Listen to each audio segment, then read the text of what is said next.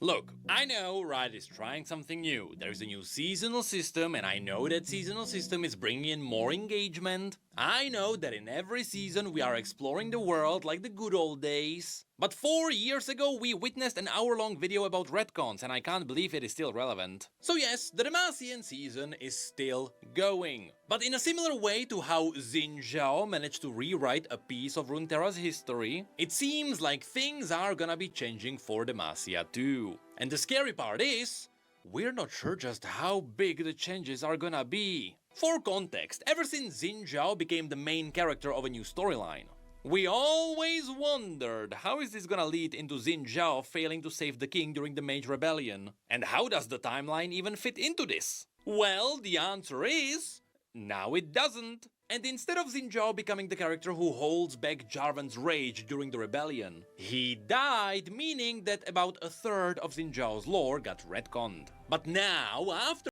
Wait for this, and it happened. We got more people picking up on the Pokemon clip that she tried to get flying on.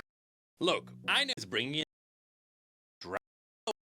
importantly, wondering about another thing. How does Jarvan's storyline play out without that one part with Xin Zhao? Well, today we'll learn that the answer is maybe it doesn't, and that's all in the glory of retcons. So with the new PBE arriving, which to be honest brought in skins that everyone is happy about, we also celebrated the release of Shyvana on the live servers with a new comic. Of course, this comic touches up on Jarvan's story as well as Shyvana's, and so all is good, right? Well, it turns out that the Universe website also got something new. And now, Jarvan's and Shyvana's bios also got updated. And the new changes are interesting. So let's dive into what's going on with the new lore. Of course, since everything is tied to Shyvana, let's start there. The vast majority of Shyvana's lore is the same. However, there are some parts that were taken away, and more importantly, there are new parts that finally explain what happened in the cinematic. So, at the beginning, the bio actually makes sure that we know that there is a rivalry between dragons. You'll see why this is important later. And just like before, we learn about the dragon called Yiva, with her being called an elder beast, which is likely a reference to her looking like an elder dragon. And she guarded her eggs underneath a lost volcano. She successfully protected her eggs against humans until the day a mage managed to steal one of them. And just like how it happened before, because the egg got in touch with a mortal human, what came out of the egg was not a pure dragon, but rather the half-dragon we know as Shyvana. Now, in the original lore, this mage tried to sell the egg in Piltover, but in the new story, after Shyvana hatched, he just became her adoptive father. And so, just like before, he helped Shyvana grow up and embrace her draconic side, after which a big lore change happens. In the old lore, Yiva sensed a connection to her lost hatchling, which was the reason for her to get out of the den and start looking for Shyvana. After she found Shyvana, she noticed that she's not a pure dragon anymore, and so, because she's a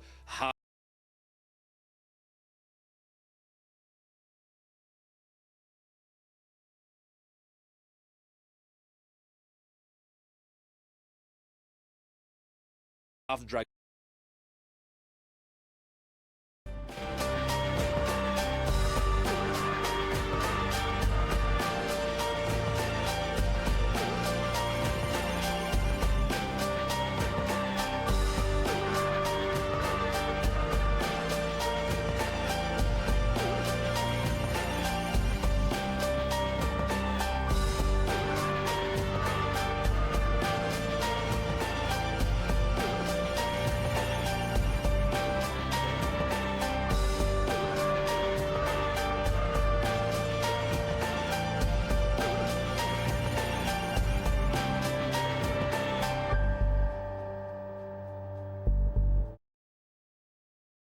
You really got to be dumber than a bag of dildos to get fired at work because you're making TikToks, bro.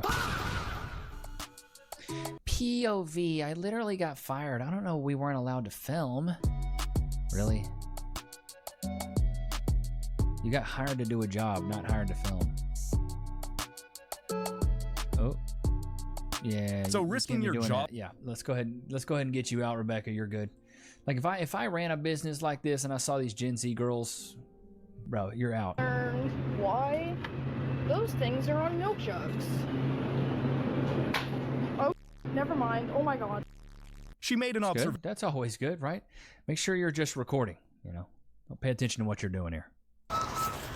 She's not allowed on here, guys, and she's getting fired tomorrow, just so everybody knows. Great job. How's that for TikTok exclusive? Says, don't you have a job? Yes, but honestly, Watch my decision to do an avatar cosplay in the middle of the workday. Massive backfire. I forget. I just like keep my team status active, and then I just do whatever What in the mole is on her face? What is that? Is that a wart? I want, and they never really notice or care. Someone's trying to join. I'm like wildly overpaid. I don't really know.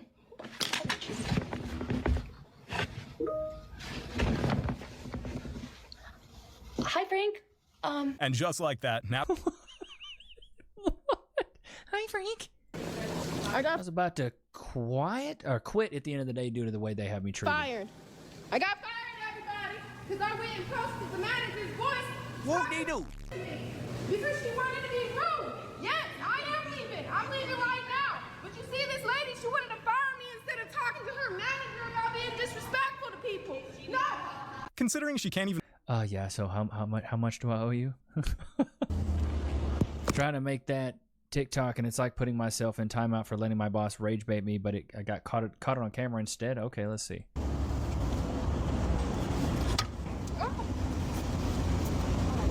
What are you doing here? Recording? Yeah, some video. You have a customer. Do I? I'm guessing hide and seek. Yeah, you got a customer. Get inside and work. I live in peace for once in my life. I can't hang free. I can't freaking scream.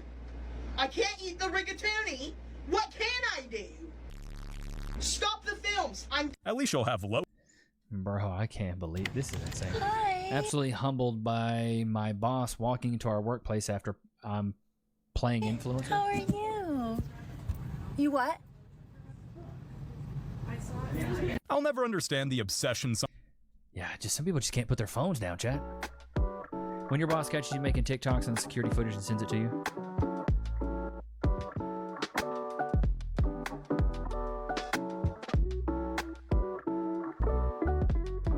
I'm pretty sure What? Women. For those that were asking what video was the video that got me fired, it was this one. I will play a little bit of a clip to see like what the video was about. It was just basically me showing my shift, like me prepping for my shift. Like, I'm not gonna lie, I thought this was honestly a good advertising video because who wouldn't want to see What are you on the PR team now? I love how these women always think they're doing a civil service. I thought this was great advertisement here. behind the scenes, right? But apparently other people's spotlight do. Yeah, putting frozen stuff in crock pots and putting stadium nacho cheese in a crock pot. Yeah, it's great PR, great advertising. Bother other people. And then the rest of the video, I won't post it because it does show the establishment, so I'll just leaving that clip there.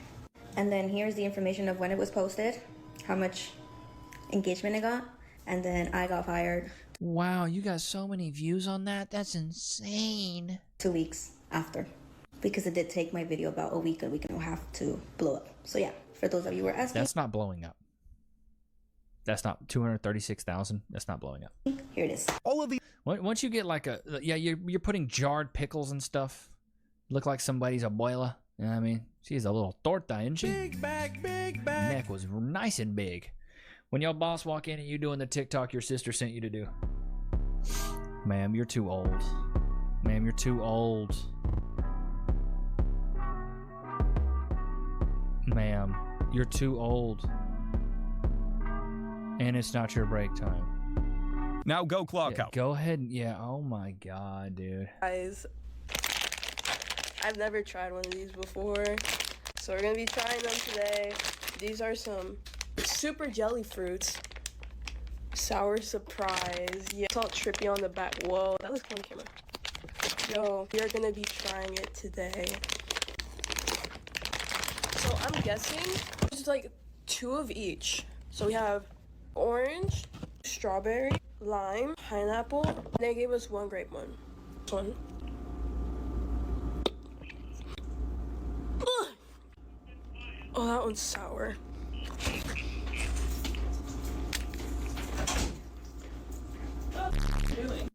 Spoiler alert, coming up in part 2. What the are you doing? POV, your boss walks in while you're trying to record content for TikTok. I already think this is so silly.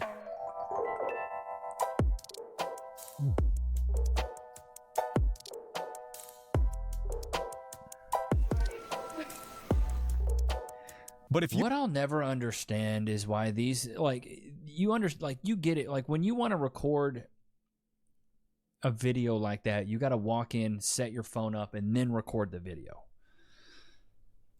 Like that's like vlogging to me is pretty ridiculous if you don't have a camera person. That I made about me doing a DoorDash and people not tipping, and how I took one of their packs of waters because they didn't give me a tip at all, not even $1 tip. My DoorDash has been locked. Do you have a booger hanging out of your nose? Shots fired! Or is that a... Oh, is that just your nostril, the light hitting it? It looks like a booger. So I had to appeal it, and it doesn't look like I'm going to be able to DoorDash again. But here's the thing. DoorDash is the only form of income that I have. I have no other income beside if I do a DoorDash. Won't they do? Why is she blaming the... How about you go get a job? DoorDash is like, that's side hustle income. I'll never understand people that are like, I just do DoorDash. That's not a real job, dude. Apparently I'm too funny and getting too popular. You're too funny? You're a liar! Getting too popular? Ma'am, with the bob cut, no. That my work told me that I am not allowed to make TikTok videos at work anymore. So that is probably why you really haven't been seeing videos. Not like I was making TikTok videos all damn day. I would make a video and then I would post it. So it looked like all I was doing at work was just make TikTok videos, which I wasn't. If you were only... Bruh, I just think you shouldn't be able to make TikToks at work. Chat, put it one in the chat if you agree. Have your coworkers on social media. Block them before they find you. I literally had to quit my job because someone at work found my TikTok and sent it to the boss. So I said bye and I quit. Imagine getting a call from your boss and your boss asking, like, are you making TikToks about work? Are you talking about coworkers on your TikTok? I got a call just like that. I literally almost started crying after I got the call because that was so embarrassing. Like, imagine your boss finding your TikTok and being like, yeah, you got to take that video down, this and that and this. You're just like, this is embarrassing. Nice try. It's so, the level of stupidity, bro. Work a little 11 to 5 with me. Is this Chick-fil-A? Bro, I buck with Chick-fil-A. Rated in the back, 11 to 2. Yeah, that's what I'm saying. I like Chick-fil-A. Chick-fil-A's good. That's what my nephews call it, Chick-fil-A. You shouldn't be filming, though. Like, why do people feel like the need... Like, nobody wants to see you bag chicken sandwiches. Sandos, you know what I mean? This woman looks like a frog. Shots fired! Well, TikTok, this is a video I didn't think I would ever make. But I got fired because I was telling prison stories on TikTok. Apparently, I wasn't supposed to. However, I don't get it because I wasn't really telling anything in depth about anything, but...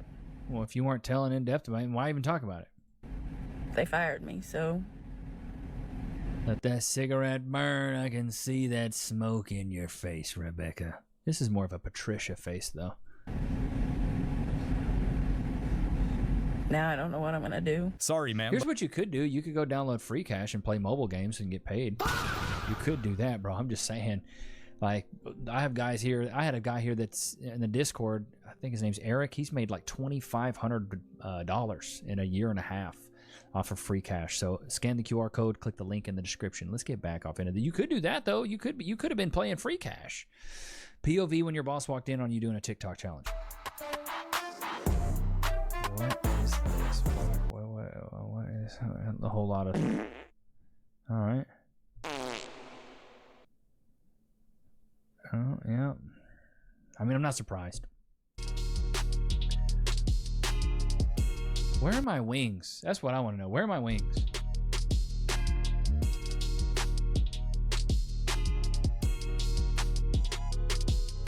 This is why my wings haven't come out? Dancing at work is just rude and... Yeah, I just don't get it. Come with me to do a security search on a... So someone please, just one person, anybody, tell me you would like me to do a story time on how I got fired for this video. Because I cannot believe I literally got fired for a TikTok. It's been like 2 years now, so I feel like I could talk about it. But let me tell you how depressed I was.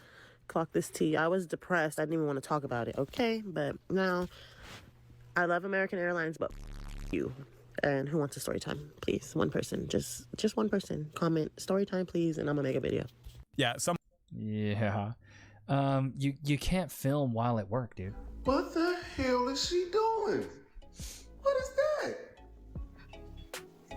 Man. How fast I'm swiping that EBT card when the government turned back on? How you got a job and on EBT?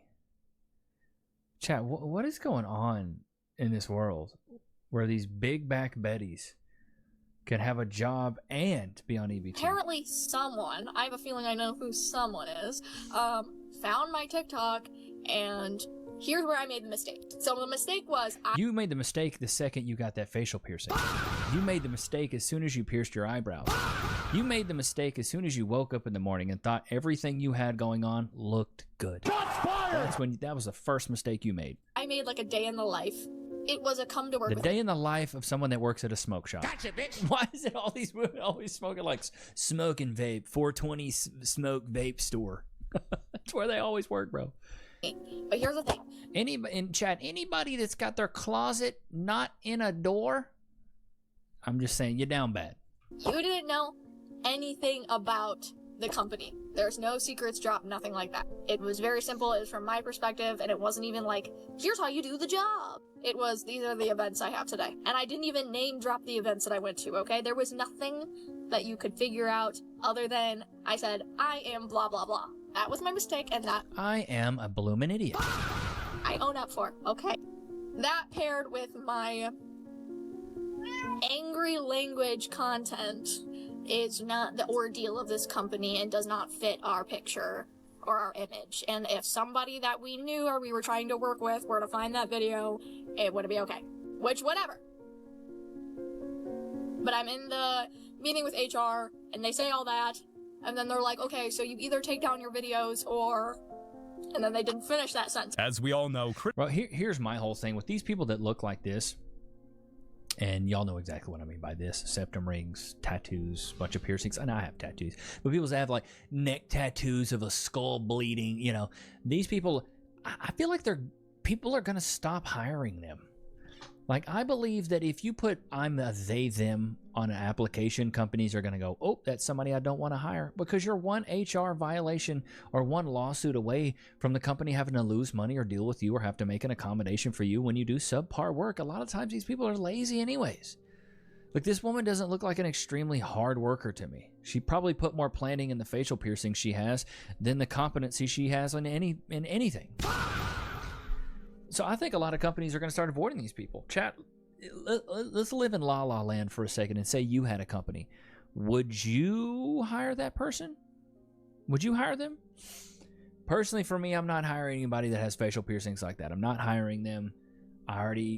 You've already told me enough by the way that you look that you're not going to be a good culture fit. You're not going to be a good company fit for us. Going live at work. Please. Somebody explain it to me, because I'm tired of seeing people on here get upset that they got fired because they were on TikTok during work hours. Now, here's the thing. If your job was, hey, live stream at work, cool, dude. That's your bag, baby. That's what you're supposed to do. You know, but if that's not your job, then you should get fired, in my opinion. So I got fired. Oh, I got fired. Yeah, my big 6. What's the lady's name on The Little Mermaid? What is it, Ursula? That's what she looked like to me. Eyes look like they 60. figure remote tech job. Yeah, they canned me. And 6-figure remote tech job and you blew it? Idiot. you guessed it, it was because of a TikTok. Yeah, last month I took a very quick video. I had forgotten to put my mug underneath my Keurig one morning, and so my coffee spilled all over the place. And I took a quick little snippet of the coffee everywhere. I turned it around my face. I said, I hit stop recording and I uploaded, and I did not use my big giant brain to think about the fact that in the background of that video, you could hear my chief product officer talking, because I was in a meeting. It's a pity that big... Stupid, dude. Did you have to record the video? No, you didn't. Finger down if you started a job in January of 2024, and when you got said job at a mental health facility, you thought, wow, I really hit the job jackpot. Schedule. No. Working at a mental health clinic, I would have never thought, man, I hit the job jackpot. Unless they're paying me an ungodly amount of money. Is great. Boss, great. Coworkers, great. So you're minding your own business. Then about 4 days ago on a Tuesday, you're at work and you're on TikTok. And you hear this sound on TikTok and you're like, wow, it's a worship song, okay? And you're like, wow, this song is beautiful. So you decide to make a TikTok about it. The TikTok basically says, you know, as an atheist, this song is beautiful. Like, it makes me want to dive into Jesus. Basically, that's what it says. The day after you're at work, it's your Friday.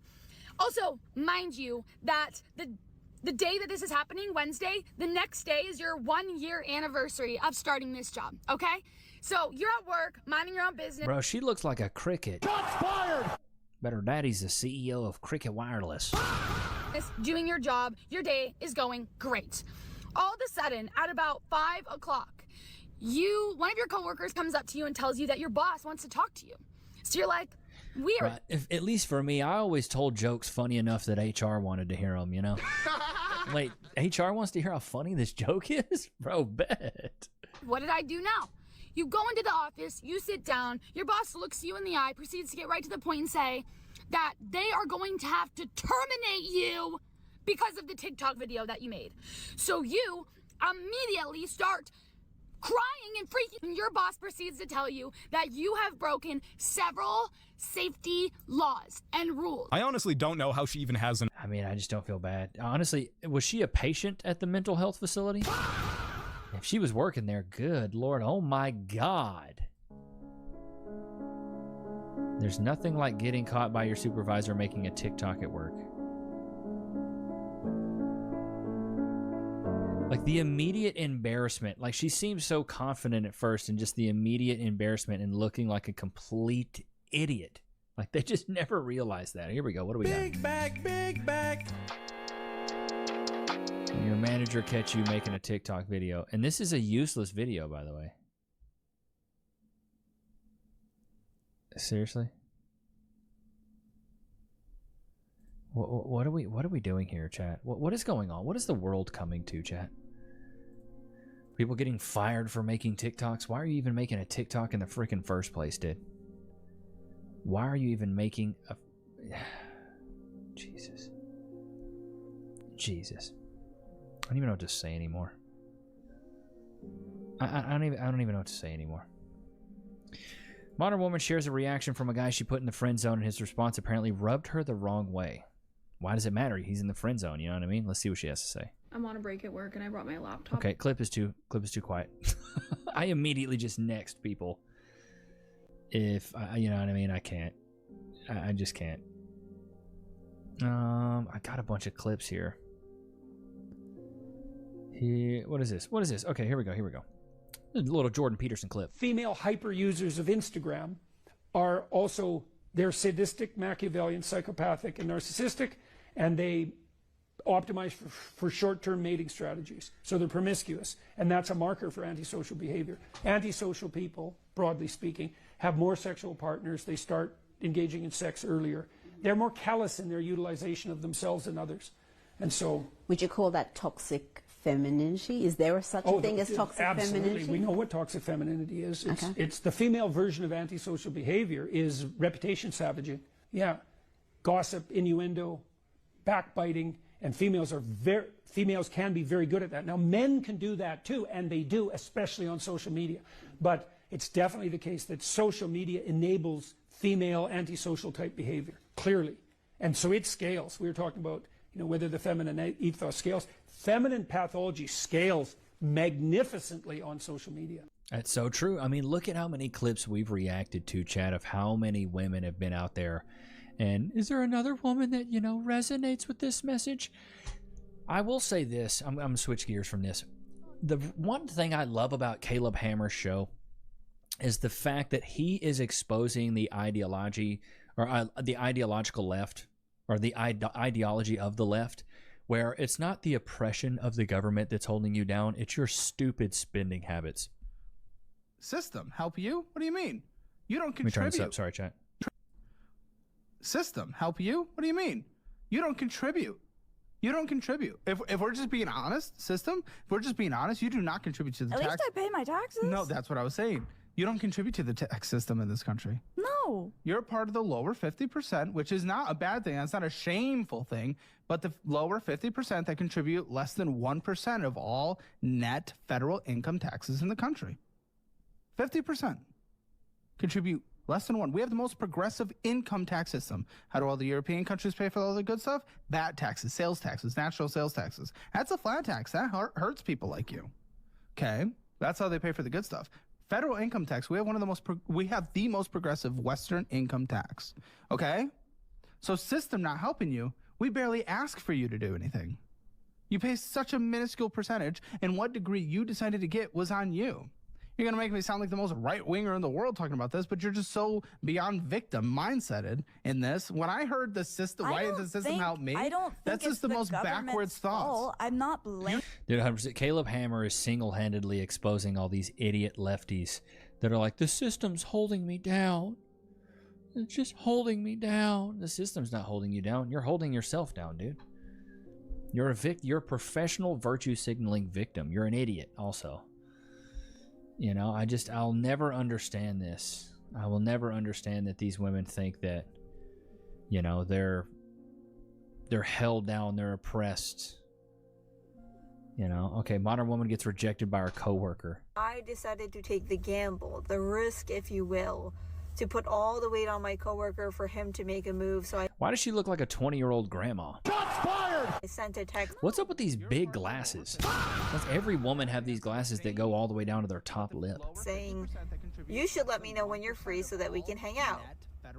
And his response was, I'm prioritizing skiing right now. Prioritizing skiing, huh? 2 weeks ago, you weren't fucking prioritizing skiing, and now you're prioritizing skiing. Yeah.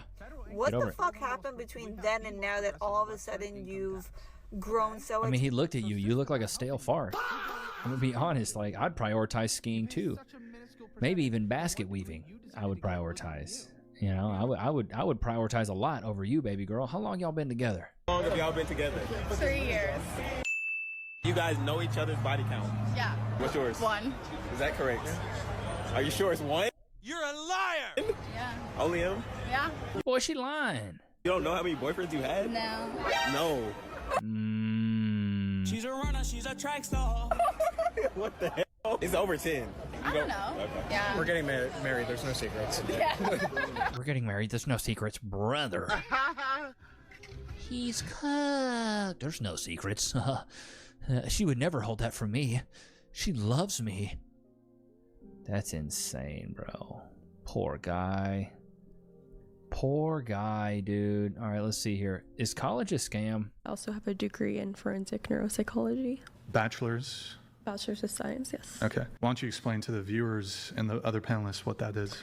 So basically, it's like a mixture of law and neuropsychology. So let's just say like a guy, his wife or something, and they're like, he's on trial. They'd bring me in and like I would... Let's be real. They wouldn't bring you in, bangs. Speaking of, like, where are your bangs? You have, like, transparent bangs. You have anemic bangs. determine if he is criminally insane. And with their neuroscience part, I could scan like the gray matter in his brain to see if maybe it indicated schizophrenia, and that could, you know, indicate that he is actually criminally insane and go to a psych ward rather than like prison for life. In terms of your degree, are you using that at all for your work? Or Yeah, definitely like the psychology tactics that really helps with sales in a way, like with OF and just business.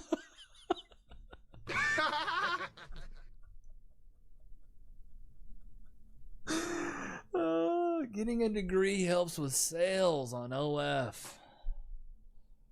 Chat.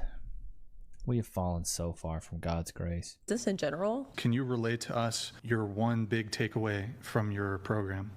Oh gosh. I guess everyone has a little bit of something wrong with them in a way. That's your one takeaway? I mean, I guess. You paid for a degree. Everybody's got something wrong with them. My God. Bro, too many people are stupid and just don't know it. Too many people are dumb and don't know it. Normalize calling people dumb. You know how women are like, men should have to prove themselves before they get to date. I think everybody should have to make sure, prove that they're not dumb before they can do anything. It's getting bad. And it's not just women, it's men too. Like, just people in general. Talking out the side of their neck. And I do talk out the side of my neck, but I self-admittedly say I'm dumb. I say I'm stupid. I don't ever claim to be a brainiac. That's why it's like, this year I'm trying to get out there a little bit. I'm trying to get on some other podcasts. And if people want to speak to me like I'm an expert on dating or relationships, I'm not. I'm not an expert. I know what I know, and I know it's worked for me. And I think that's what it is. Like, you give advice to people that has worked for you. The problem with a lot of these modern women is that they give you advice that they're not even using. You want to know how to get a good man? You ain't even got one. What are you talking about? How to get a good one? You ain't even got a man. You got nobody. You're a single mom. You want to give somebody else dating advice on how to find a man? You're the last person I would even want to talk to. You don't know what you're talking about. It's like taking money advice from somebody who's broke. What do you mean? You don't even know what you're talking about. Oh gosh. It's just so wild to me. This is the world we live in, though. That's your one. But and honestly, it's beautiful. It's beautiful because I get to make tons of content on this stuff. I get so many things to react to. I'll be talking to Cass about some of these topics, and she's like, I can really tell that you just cook a lot of people. Like, she doesn't watch my content. Honestly, she doesn't have time. She's got to watch Baby Nicks. But she's like, I can tell you just cook people because you have such a cynical view of a lot of these things. And I'm like, you know what? I really do. Because I rarely react to anybody that's smart. I'm usually reacting to people that are stupid. It's just what it is. I don't interact with a lot of these people in person. You know what I mean? I don't talk to a lot of people. You know who I talk to? I talk to people that call. These are the people like I really talk to. And then I talk to, people on IG, Discord. I talk to more people on the internet than I do in person. I don't do a lot of in-person stuff anymore, bro. I haven't for the past probably 4 years. Ever since I started working remote and COVID hit, I haven't been.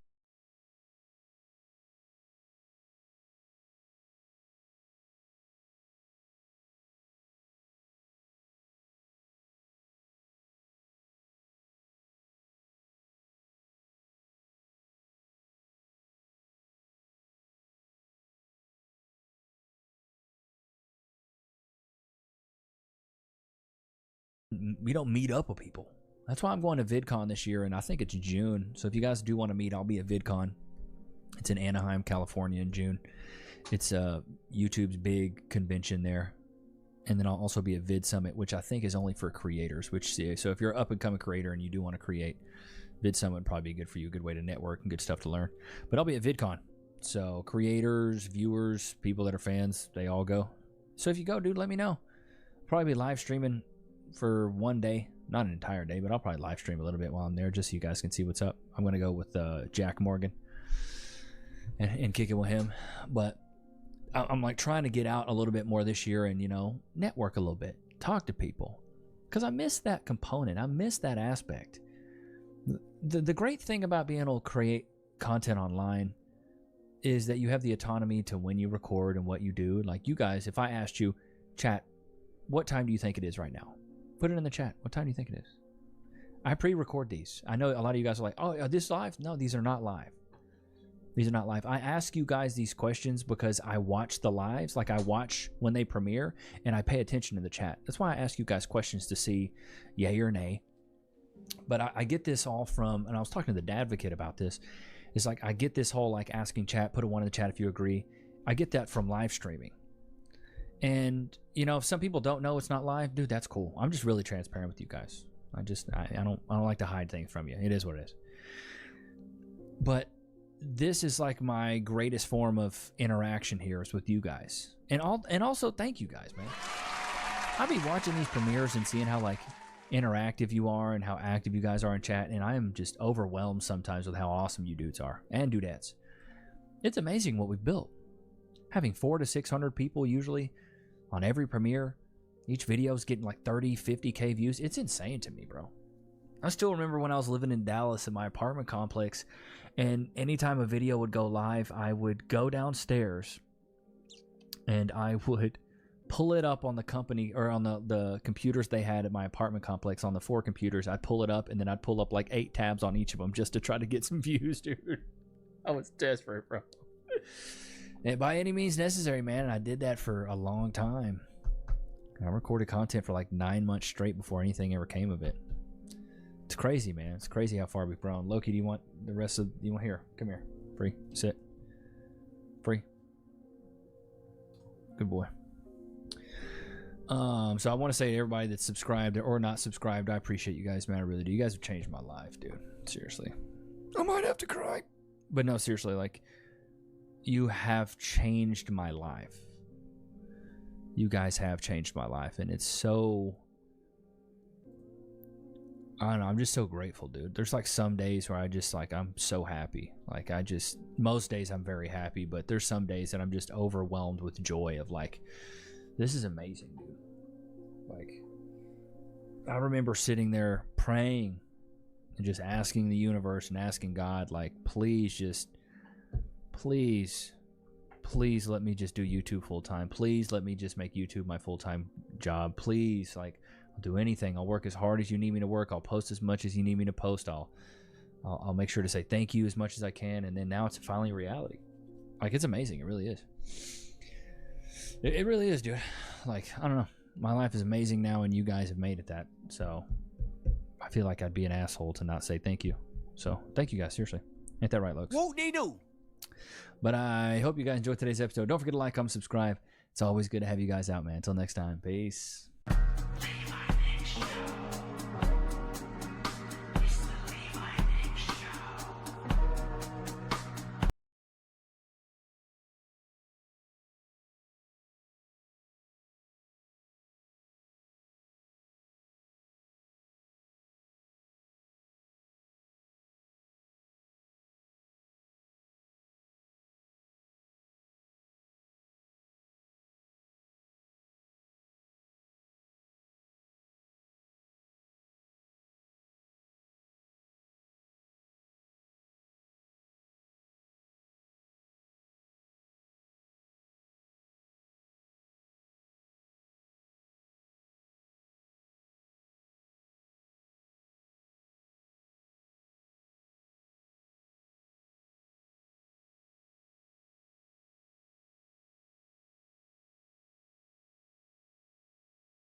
So we had more bombings from Iran.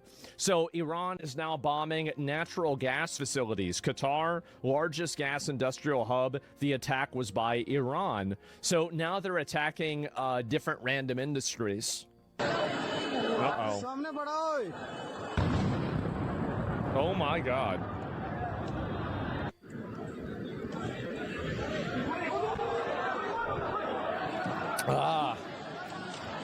Jesus Christ. And Iran allegedly killed 4 Palestinians. Probably a lot more than that. But, oh, here's another one. Oh, my God. Look how big this is. Look at the distance on this. Oh, my God. Look at that.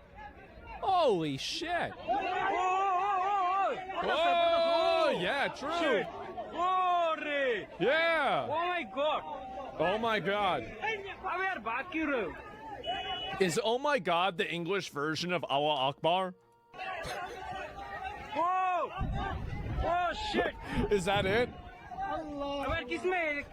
Yeah, it's like it's basically the same thing. Yeah, I feel like they use it at about the same time, right? Oh God, God is best. Yeah. It's amazing. Yeah, it's oh shit. Yeah. Oh shit. And oh shit. Oh shit. True. That's the way I would feel about that shit too. Oh my fucking God. The U.S. Asked Israel not to attack Iranian oil facilities, but they did so in retaliation. They attacked those U.S. allies hosting U.S. bases. Well, I mean, here's the thing is that if Iran is attacking an ally, or sorry, like a neutral third party, there's really no justification for that. Like if Israel bombs you and then you go and bomb a third country, that's like you losing a game in Xbox Live and then you go and punch your dog.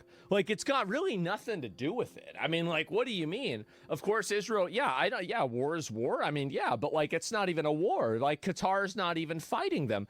Qatar isn't sending missiles over to Iran. Qatar isn't the one doing that at all. So I don't even know what the hell's going on. And just take Iran out fully now. I think that it's becoming more and more evidently clear that Iran has to get destroyed. It is. Like, I don't know how many more massive, huge natural disasters that they have to effectively create before people realize that Iran is a terrorist state and they need to be totally destroyed. Like, completely destroyed. I think every single country in the entire world should consolidate around neutralizing this threat. The tweet frames it as being deserved for being Zionist aligned. Well, the thing is that Iran, whenever you're bombing other random people, like whenever you're sending bombs out because of your ideology, ultimately you have to look at this from a self-preservation point of view. Does Iran have the right to just bomb and kill anybody who, has an ideology that they disagree with or is aligned with people that they disagree with? Well, if they think that they do, then I think that we should disagree. I think the reality is that this is a power struggle. It is. It's a pure, simple power struggle. And I want America and Western forces to come out on top of it. It's really that simple.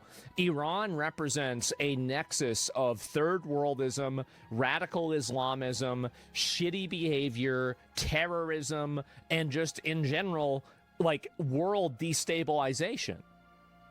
Everybody should be against this. Like, if you're speaking English in my chat right now, you should be against Iran. It's not even a question. Trigger on the finger with emotions? Yeah, exactly. Well, it's meant to affect global energy, and it's working. Well, like, doesn't that... The thing is that what you're saying is that they're trying to affect global energy. So your argument is that they're trying to cause as much damage to the entire globe, and the response to that should be that we shouldn't completely obliterate them? Why would we allow them to just basically indiscriminately try to do as much damage as possible to the global energy ecosystem? Really think about that. Like, if that's what they do, and instead of actually trying to fight a war against the people that they're being attacked by, instead of that, they just go and instead blow up as much as they possibly can, then yeah, I don't think so. They do it to make you stop, brother. Well, that's the thing, is that Do you want to live in a world with a country that will indiscriminately bomb and kill people that aren't even related to a conflict in order to hopefully achieve a geopolitical goal of making somebody else attacking them? Because that's terrorism. That's what it is. They're terrorists. So in my opinion, I think that we should go, I am all in on regime change. I am all in on bombing Iran. I think we need to get rid of these people, as much as possible. Like, I was like kind of on the fence about it. I was like, I don't know. We'll see what happens. At this point, after seeing the amount of indiscriminate bombing and attacks they've done, I think that it is 100% the morally correct decision to completely wipe these people out of existence.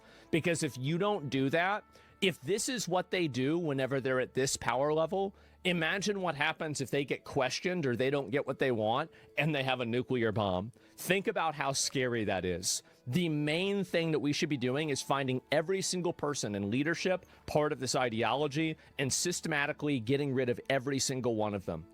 So that's what my opinion is on it, right? The thousands of protesters they killed, well, they killed more of them today, too. That's what's crazy is that you think that the Iranian, the executions are over.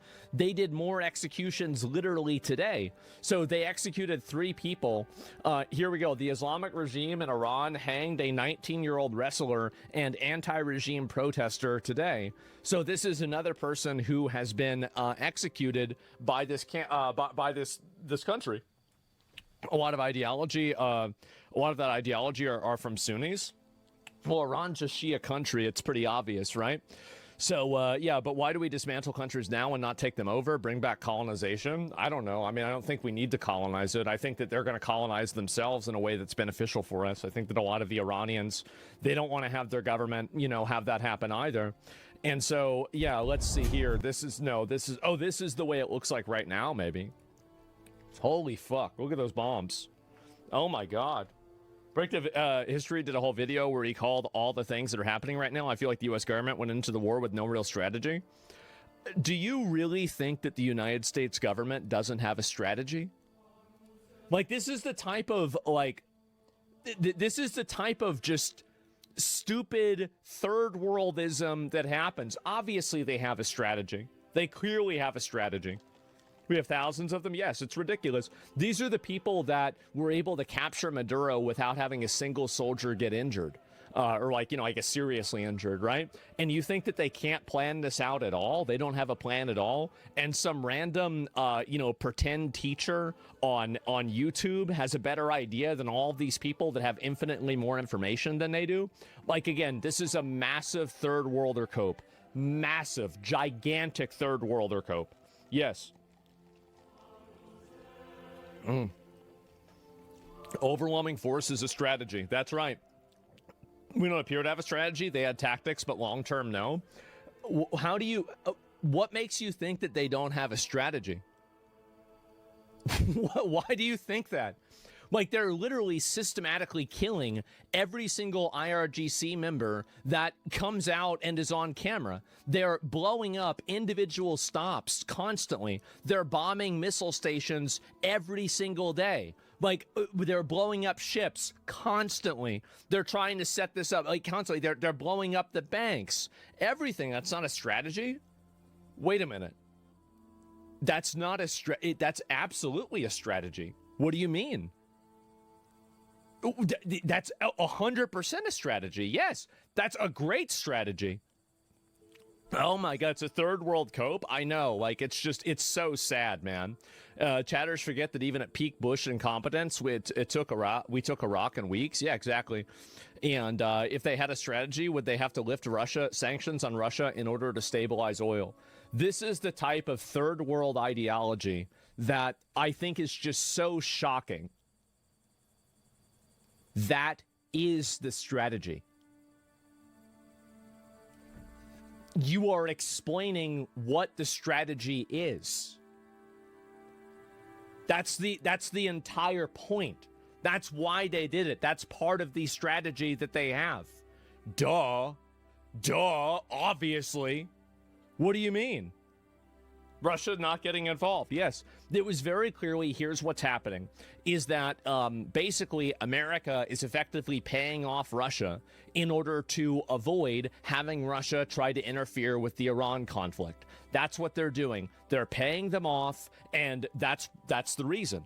It's obvious. Like, I don't know how do you not realize that? Do you really think they didn't? Do you honestly imagine that they haven't planned for Iran trying to close the Strait of Hormuz? I mean, this is the most obvious thing that you could ever, like... It really, they never even thought about this. Oh my God. Everyone had a price? Yes, of course. While also helping the oil price from going bananas. Yes, definitely. And so anyway, and what is this here? But the money goes to the Ukraine war? Yes, I know in the short term, exactly. But in the long term, it will be beneficial. Do you understand the idea of losing a battle to win a war? That's clearly the strategy that they're using right now. Anybody who doesn't understand that has to be, I guess, retarded or something, right? I don't know what to say. The Strait has been a bet since calcium polymarket for months. Yeah, like nobody thought this would happen. It's just, again, I think that there are a lot of third worlders that are coping because I think they're realizing the amount of overwhelming and just completely oppressive force that, you know, countries like the United States and Israel have. If the United States and Israel want to destroy Iran, they're going to do it. And I hope they do. I hope they completely do it. The fact is that if you're going around and you're blowing up random, gas stations and, oil stations and shit like that, it's very clear that you can't be trusted in the modern world. You can't be. And the only way to solve that problem is to completely annihilate them. That's the way I see it. And schools, yes. Like Vietnam? Well, Vietnam, the goal was mainly to help those people. In this, the goal should be to totally remove the regime completely. Vietnam was not total unconditional surrender. This is. Genocide? It's not genocide to go after a government. You should look that up in the dictionary. I think there are a variety of Gulf countries. It wasn't a random attack on the Qatar gas facility. It obviously was. It clearly was. And, 100% agree on that take. Yeah, why is it always the Middle East that's at war? Probably because of Iran recently. Let me watch this. So this is the new one. I think there are a variety of Gulf countries, and Lucas will talk to this a little bit more, that are having to make serious decisions right now about whether or not to get directly involved offensively against Iran. What we saw yesterday, the Ras Laffan facility coming under attack in Qatar, was really the largest escalation of this conflict yet. This is the largest producer of liquefied natural gas in the entire world. That's insane. And it was targeted yesterday with ballistic missiles. And as of about 8 hours ago, first responders in Qatar say they've controlled about 2 out of 3 of the fires that were burning there. But this is a significant escalation that will have a ripple effect across energy markets around the world. And it also, I think that what it shows is that, like, Iran will just simply bomb whatever they can to inflict the maximum amount of damage on anything that they can. Like, it has nothing actually to do with, like, having a targeted response towards Israel or America.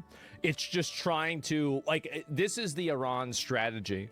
It's to create enough chaos and basically, like, flip the board over in order to put enough pressure on the United States to basically let them, let them keep doing things. And I think that the fact that that's their strategy means that it can't be allowed to work. I think that's what's happening. It's a smart strategy.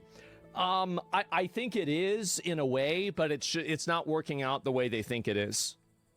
Part of the reason that we heard President Trump yesterday putting out a truth social, and he said in part, quote, It's a target response because of the Israeli attack. So let me just, this is the thing, it's a target response.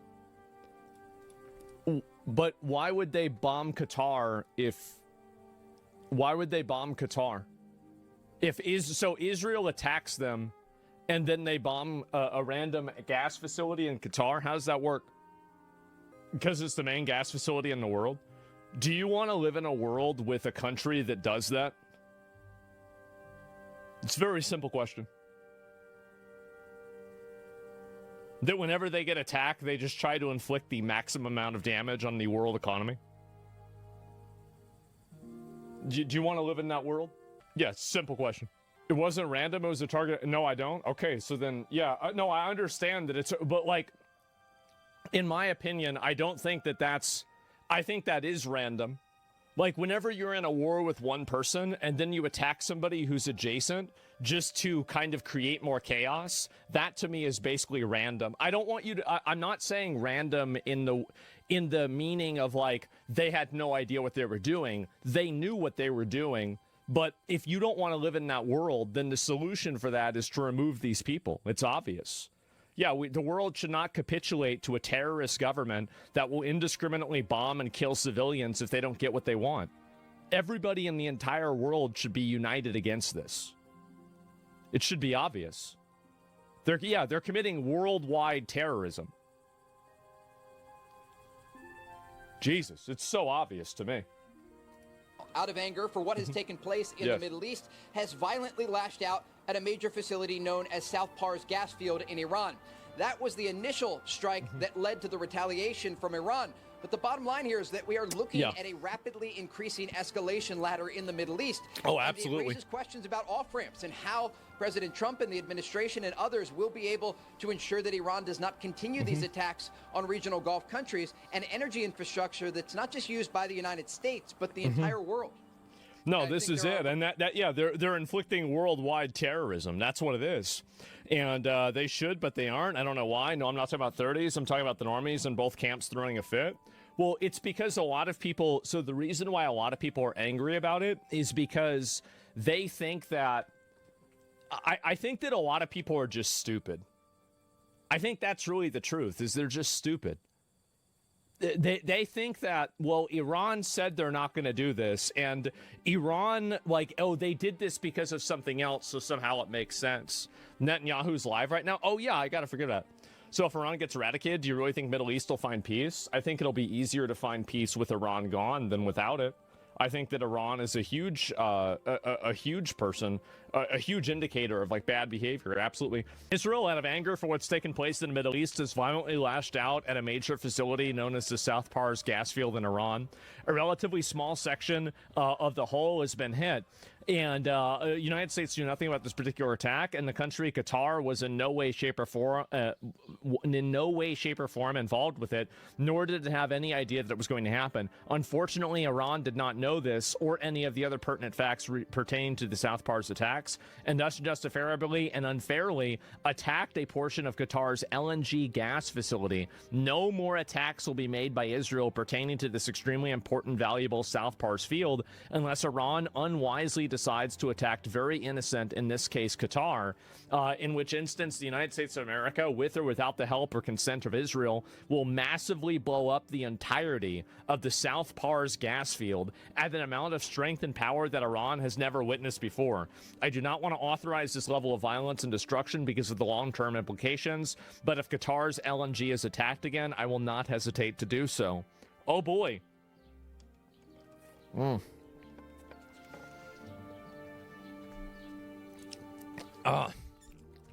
Gulf country and the U.S. are actually using their bases to attack Iran? Yeah, there's a base inside of that country. But again, do you want to have, and here's the question. So I'll ask, I've been bringing up a lot of chatters about this, and I apologize. I think I've been doing it too much. This is the last person I'm going to bring up. Do you want to live in a world where you have a country, a terrorist state like Iran, that's trying to openly blow up and destroy? They're trying to destroy the world energy infrastructure? Do you want to live in a world where they do that as a response to being attacked? Do you want to live in that world or not? It's pretty simple. Because I don't. I do not. Too much for 3 days now. The conflict's ending in a more undecided period. You're letting too many people spew their bullshit at you? You're right. No, my mods are right. No, you're totally right. We should just ban these people and move on. We've got too many topics, too many things to go over. I wasn't even live yesterday. And so if I'm over-focusing on making individual arguments with these people, no, you're totally right. Yeah, anyway, let me move on. We'll look at some of these other comments here of what happened. And together with our allies, we condemn the strongest terms recent attacks on Iran on unarmed commercial vessels in the Gulf. So it looks like some of the other European countries might actually be helping after all. And so hopefully that's what happens, but we'll find out. Anyway, let me go and pull these other ones too. Kurdistan Freedom Party released footage urging Kurdish forces to unite against Iran. Oh boy. Qatar, Azerbaijan, Bahrain, Egypt, Kuwait, Jordan, Lebanon, Pakistan, Saudi Arabia, Syria, Turkey, and the UAE have all issued a joint statement calling on Iran to immediately halt its attacks. Oh man.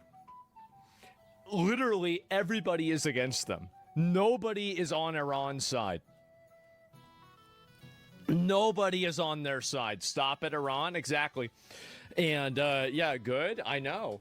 And so maybe Iran, what is this here? And just libtards? Yeah, well, you're right. There are a bunch of fat communists in America that are on Iran's side. I forgot about them. That's their strongest soldiers. So if you're on their side, you're getting bombed. Yep, that's right. And shouldn't have done it. Shouldn't have done it. Oh, this is the video. Okay, let's watch it. Further rocket attacks were reported against Nahariya and admitted. Another rocket. You good?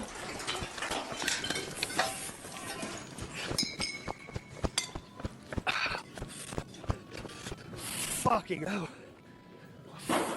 Damn. Damn. Really sick. Fuck is right, yeah. I'd be like, what the fuck is going on here? Where? How do you survive? I don't know. God damn.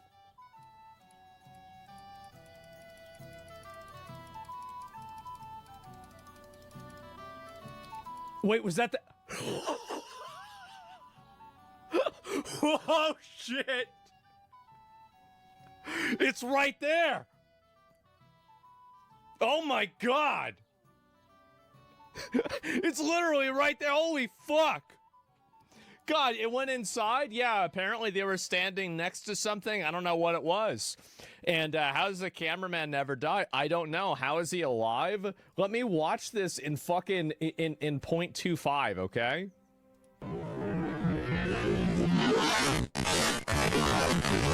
Damn. Damn. Holy shit. It was a bridge, I think. I guess so. Oh my fucking God. That's crazy, isn't it? He's got plot armor. They warned that bridge was going to be attacked, and then they went there, idiots. Well, look, you go and you film inside a war zone. That's, I mean, there's a risk to that. That's why he's wearing a bulletproof vest. I mean, like, fuck. What do you expect? Dude. I love that there are two frames that literally... There's the missile right there. Oh my God. Without a helmet? Should have had a helmet. Holy fuck, man. Look at that. Wow. I wonder if the guy's okay. Is he dead? Yeah, is he dead or not? I don't know. The last time... Oh, so I have to watch this. This is it. We'd be doing the WoW raid? Probably not. It's a bit of overpressure. Hard Hat would have saved him. Is he dead? He's not dead. Did he, I mean, does he have a headache? He probably has a headache, right? I mean, like, I would have a headache.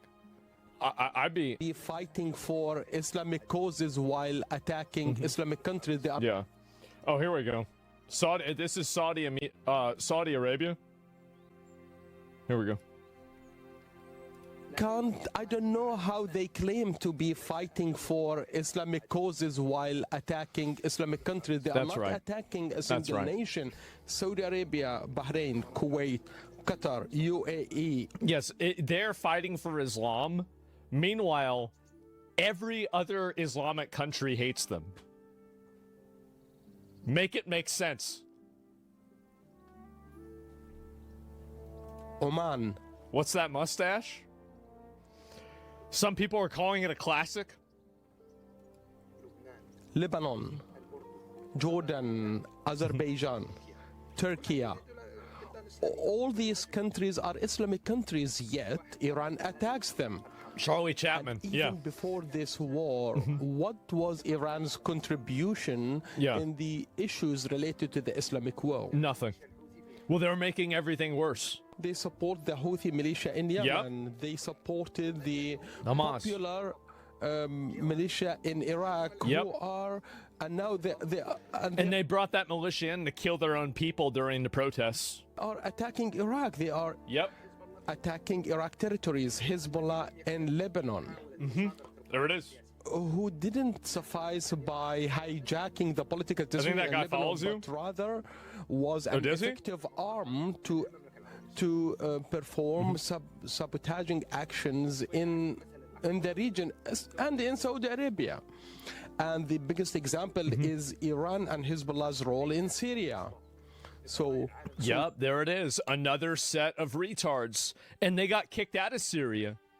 The guy there is like, get the fuck out of here. You guys are causing me a bunch of problems. Where is such support or so-called support in the Muslim world when they commit such crimes? They're terrorists. And supporting the former Syrian regime. How do they support? You have by far the most disingenuous commentary on the war, bar none. Good, get used to it. And I'll be accepting your thank yous in advance for being an advocate of removing this parasitic terrorist cancer from the world. Yeah, you're welcome. The Islamic world, when they assassinate politicians in Lebanon, Get 'em out. how do they support the Muslim world's issues Get 'em out. and causes when they empower the popular mobilization? See, we can live in a much better world. We can live in a world where we can go over to the Middle East, they can come over here, there can be an exchange of cultures, goods, and understanding. We can live in that world. And the main thing that's standing in the way of that right now is Iran. Forces in Iraq. Get rid of them. Get them out. Hindering the We're getting there? development efforts in Iraq. I can't see how they support the Islamic causes. I believe these are simple slogans which they hide behind it, and these tools they work to serve the Iranian interests. What's the end goal? In my opinion, the end goal should be to get rid of Iran. Get rid of the Iranian leadership, period. Completely annihilate and remove the Iranian influence entirely. That's what my opinion on it is, right? The Arab countries have officially threatened to join the United States. Foreign ministers from across the Gulf region met in Riyadh to discuss the conflict's spread. But while those talks were happening, Iran launched missiles targeting the Saudi capital. All were intercepted, but falling debris injured several people.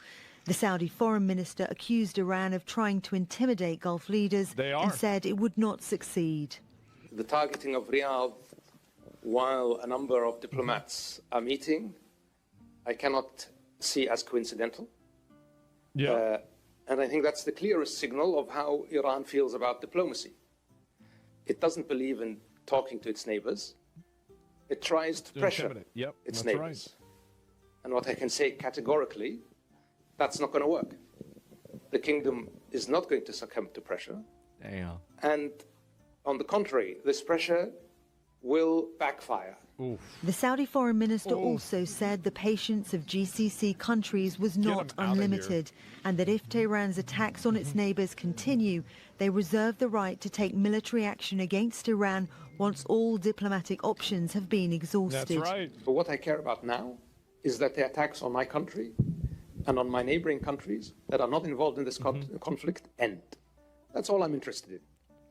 And we're going to use every lever we have, political, economic, diplomatic, and elsewise, to get these attacks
attacks to stop. That's what I care about. Hours earlier, Qatar's Ras Laffan industrial complex was hit in a missile attack, which caused extensive damage. Qatar's foreign ministry... I think that we really have an opportunity right now to set Islamic terrorism back by decades. I think we do. If we get rid of the Iranian regime and we stomp out all of their proxies, which we can do, we can absolutely do that, I think that we could have a new, better time. And I think that there's another component to this that people aren't realizing, is that a lot of the radicalization inside of America and other Western countries, the genesis of that is Iran. Iran is the radicalizing factor that these people are listening to and then acting on. Condemned the attack and said... It's cope? No, it's not. It's not cope. Literally everybody's against them. Iran was dragging the region towards the abyss. The UAE also had to shut down 2 of its facilities due to falling debris from a missile interception. And several missiles and drones were also launched at gas fields in the east of Saudi Arabia, but Riyadh said those were intercepted. Since this conflict began more than 2 weeks ago, GCC leaders have been at pains to stress they would defend their territories but not attack Iran. But the targeting of their critical energy infrastructure is putting relations between Iran and its Gulf neighbors under increasing strain. They're probably fucking tired of getting attacked by these retards whenever they didn't have anything to do with this. What the fuck are you doing? Think about it. Think about it. That's insane. Victoria Gatenby, Al Jazeera. I don't understand why other Arabic countries didn't join the USA against Iran whenever they're under heavy fire. Probably there are probably political reasons for that, where there are probably people inside of their country that might not want that, and they don't want to be seen as like siding directly with what could be perceived as like the West. That's what I'm kind of assuming, but I don't really know that. I mean, I think that there's probably more elements to it as well, where it's like, why would they engage? Like, why would they entangle themselves in something that they're not necessarily involved with, right? I mean, like the fact is that this is a war with, with America and with fucking Israel, right? It's not that or not cowards. Well, it's not even really cowards. I mean, it's just that, they have nothing to do with this, and that's it. It did feel like 3 months. Yeah, exactly. And Fleeka said his bakes comment. I don't know about that. I'll look at that whenever I get to it. And it is, though. Well, I don't know. I'm just saying it's not cowardice. I think they're just being smart with what they're doing. World War III, finding out game journalists hate Crimson Desert. Probably the best news I've gotten today. Now I know. Okay, I did see. All right. That is good. So here we go. Here's another one. And this is what Iran does. 19-year-old champion wrestler executed by Iran in a public hanging. Mohammadi Mehdi Ghassami and Sahid Dawoodi were executed as part of Iran's brutal crackdown on protests. Wow. Mohammadi was tortured to confess. Oh, here we go. Where is it? It didn't open up. Tortured to confess to the capital crime of waging war against God. Uh-oh. Uh-oh. Oh, boy. Here we go. So let's see. I pulled this up, and so we got somebody here. So this is a person.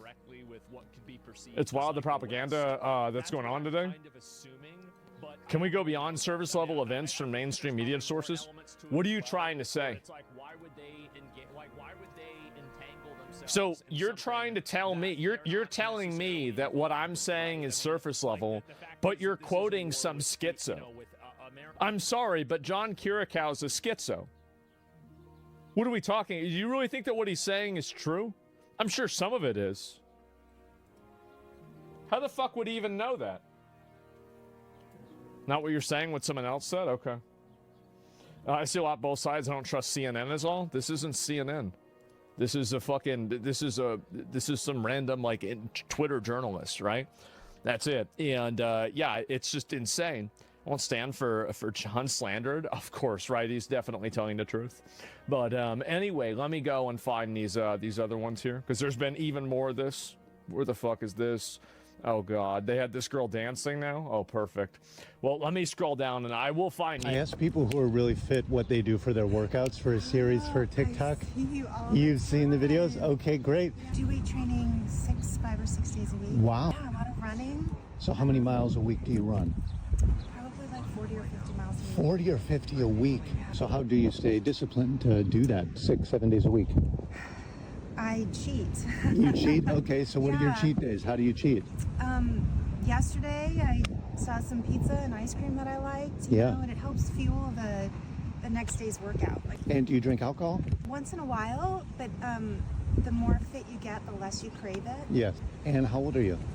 I'm in my 40s. You're in your 40s. Okay, we'll leave it at that. Do you have kids? Are you married? No. No. No. Okay. Yeah. And what do you do for work?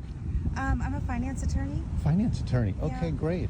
Well, I appreciate you stopping and sharing your wisdom. Again, the account name is Body by Mark. Yeah, fantastic. I see you all the Putting some. I asked people.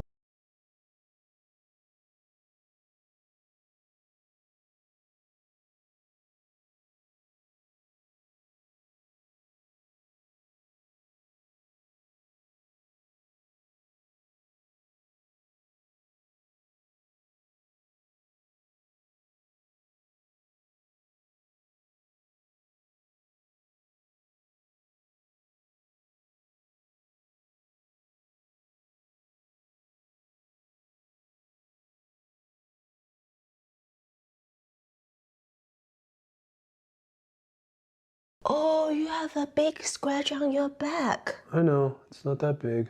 Look, it's like this. Yeah, not that big.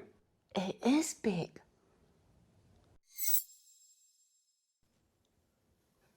Yeah, it is big. Oh, you have a big scratch on your back. I know.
the interview because I didn't even get a chance. Oh, actually, so one of the premier buffoons.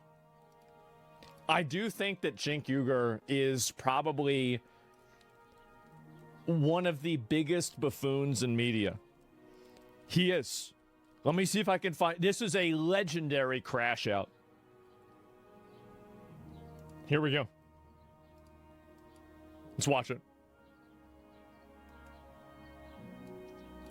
Was it broken again? Is shit broken again? You're doing this to me again? God damn. Give me a minute. First, let me wade through all the lies that have been said. So, if you notice, before the war, people like Ben Ferguson were saying, oh, we're not necessarily going to attack. Donald Trump's a peace president. He's not going to attack. He's not going to put in ground troops. That's not what I said ever. Yeah. I never said it. Go find a video. Go look at YouTube. Listen to any one of my shows. I never said that. So not one damn time. Piers, this is why I shout on your program, because every time I start talking, some Israel first son of a bitch comes in and... Here we go. Here we go. Starts talking over me. Hey, you made all your Israeli talking points. Here we go. Be quiet. Yeah, my ass. Yeah. Okay, Cenk, you've actually done Cenk for 15 minutes. Cenk, for 15 minutes, you've managed to stay relatively calm.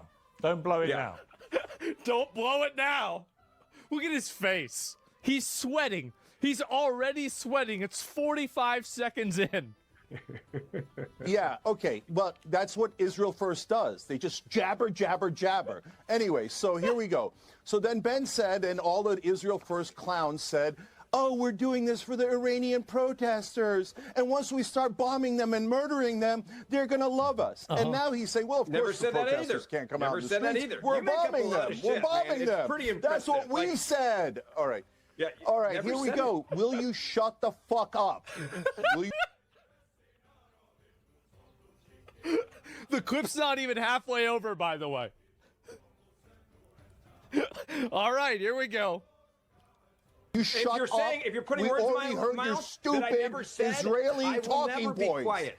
I'll never be quiet when you put lies into my mouth of things I never said. That's why we have to shout on this show, because these assholes won't shut the fuck up. Like, Just to be clear, I think there are actually less chances of Ben Ferguson shutting the fuck up than there are of the Bob Pope analogy I gave earlier. So why don't we just assume now both he's really of you sweating. Can be equally garrulous. Cenk, finish your point. No, I haven't interrupted him once. Okay, so look, guys, we're ignoring the 800-pound gorilla in the room. For example, if somebody was to come in here and they were going to listen to this discussion or debate, but we told them ahead of time, hey, these guys are all clean and honest, then they'd listen to it and try to figure out what's happening. If we told them ahead of time, someone gave them $100 million to all say the same thing, we'd go, well, then we're a little bit more skeptical, to say the least. So that is what's happening with our politicians. Israel has given Congress $100 million. They've given Donald Trump $337 million. So this is all a fake conversation. But these are tiny amounts of money. They spent billions on day one of the war. You're cutting me off, Piers. These are tiny amounts of money you're talking about. You're making up crap. Tiny amounts of money. Piers, are you mental? Do you know how much got spent? Do you know how much got spent on day one of the war? $337 million that the Adelsons have given to Donald Trump because he is corrupt and easily purchasable. The Adelsons are corrupt and Israelis. The Israeli Adelsons gave Jonathan Paul... Oh, my God. Yeah, the middle... Is this guy just asleep? The middle guy, he's crashing out, and this guy's crashed out.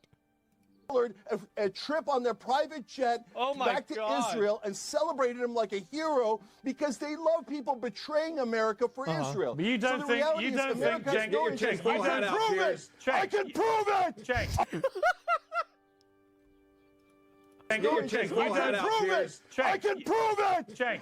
prove it. Oh my God. So tell me if we should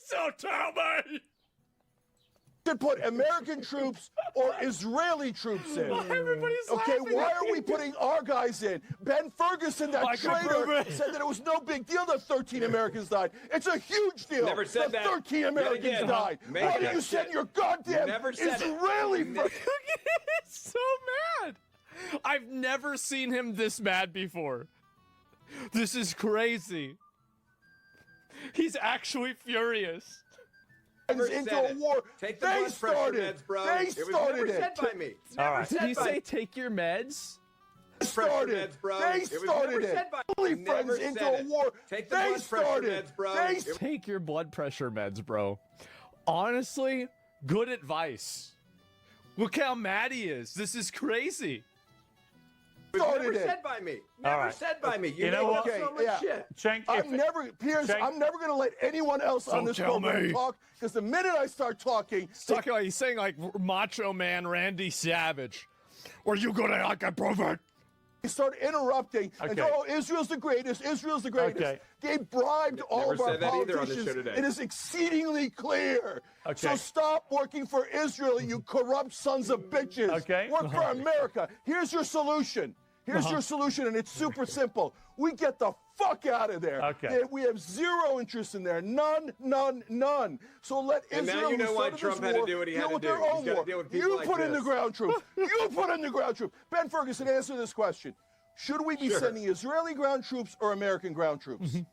I think there's no major ground troop movements because the president's made it clear we're not invading the country. If you listen to what he said, you would already know that, not have to. Yeah, he didn't like that. We put in ground troops. Now that's another lie. He'll come what back about and say, Israel? "Oh, I always Yes said and we were going to ifs put in and ground ifs troops." and You know what? Yes, Okay, I look, don't I'm going to call an American end or to this. Israeli? Cenk, the American truth is, or Israeli? the truth is, American or Israeli? all right, Cenk, Which ground troops? Cenk, calm down. The truth is, Ferguson, that traitor, said, so tell me if we should put American troops or Israeli troops in. Okay, why are we putting our guys in? Ben Ferguson, that traitor, said that it was no big deal that 13 Americans died. It's a huge deal. Never said.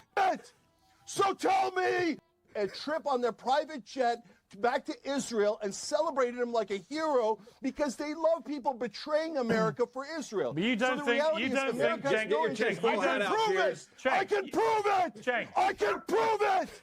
So tell me if.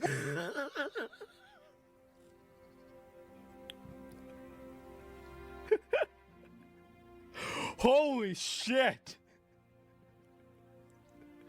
WrestleMania 500, brother. Oh my God. And so here's another one. It's just so apparently, calling up for bringing up Israel no matter what the topic is. Okay, here's one more.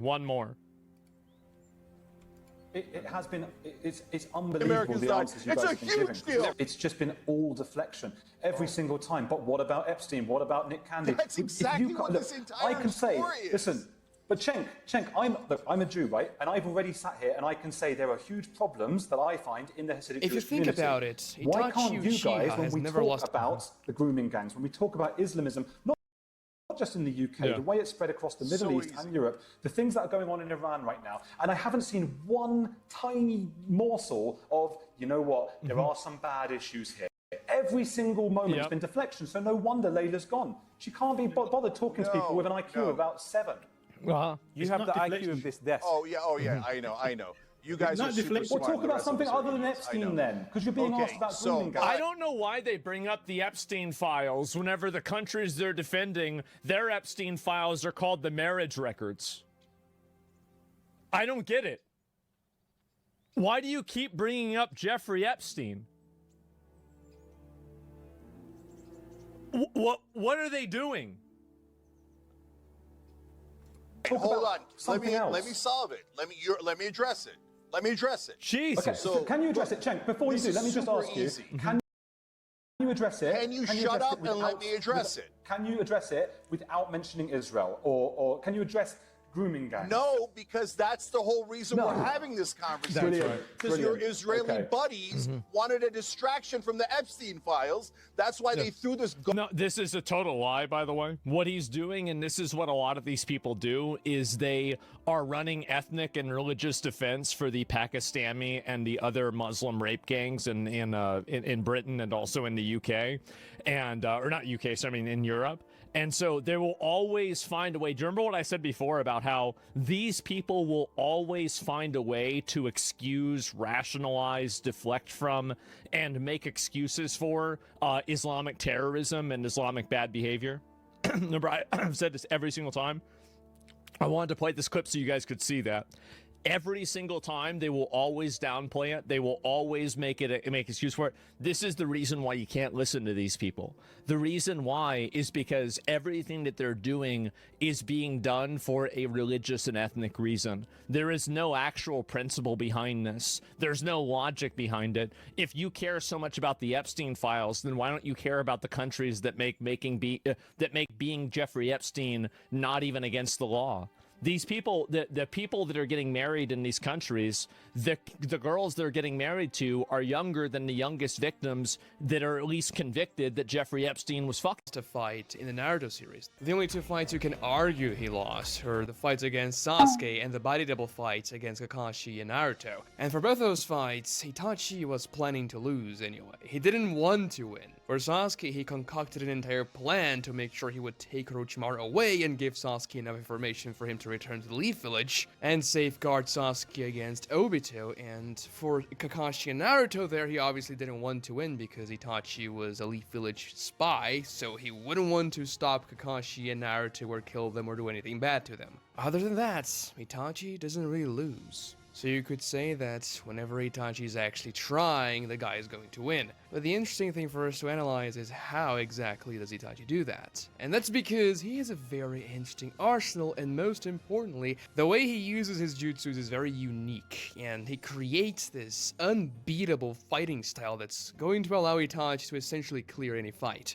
So let's talk about how Itachi developed such a formidable fighting style, how he uses those abilities, and whether or not it can even be beaten. Now, the first thing we have to keep in mind when talking about Itachi's fighting prowess is that he doesn't have a massive chakra reserve. Now, a lot of people really underestimate how much chakra Itachi has. He's not chakraless like a lot of people say. If you take a look at everything Itachi did in his final fight against Sasuke, for example, he used a lot of jutsus there, and he didn't even run out of chakra because when Itachi died, his Susanoo was still activated. But obviously Itachi will preserve his chakra as much as possible, and not really rely too much on his Mangekyo Sharingan unless completely necessary. After all, Itachi knows his eyes are going to seal shut eventually if he keeps on spamming his Mangekyo Sharingan abilities. He's gonna go blind, that's not gonna be good. So when facing a real battle, a fight Itachi wants to win, he's gonna try to do that in his base Sharingan form. Also, we're not really taking into account his disease here because his fighting style wouldn't really change because of his disease, he's just gonna get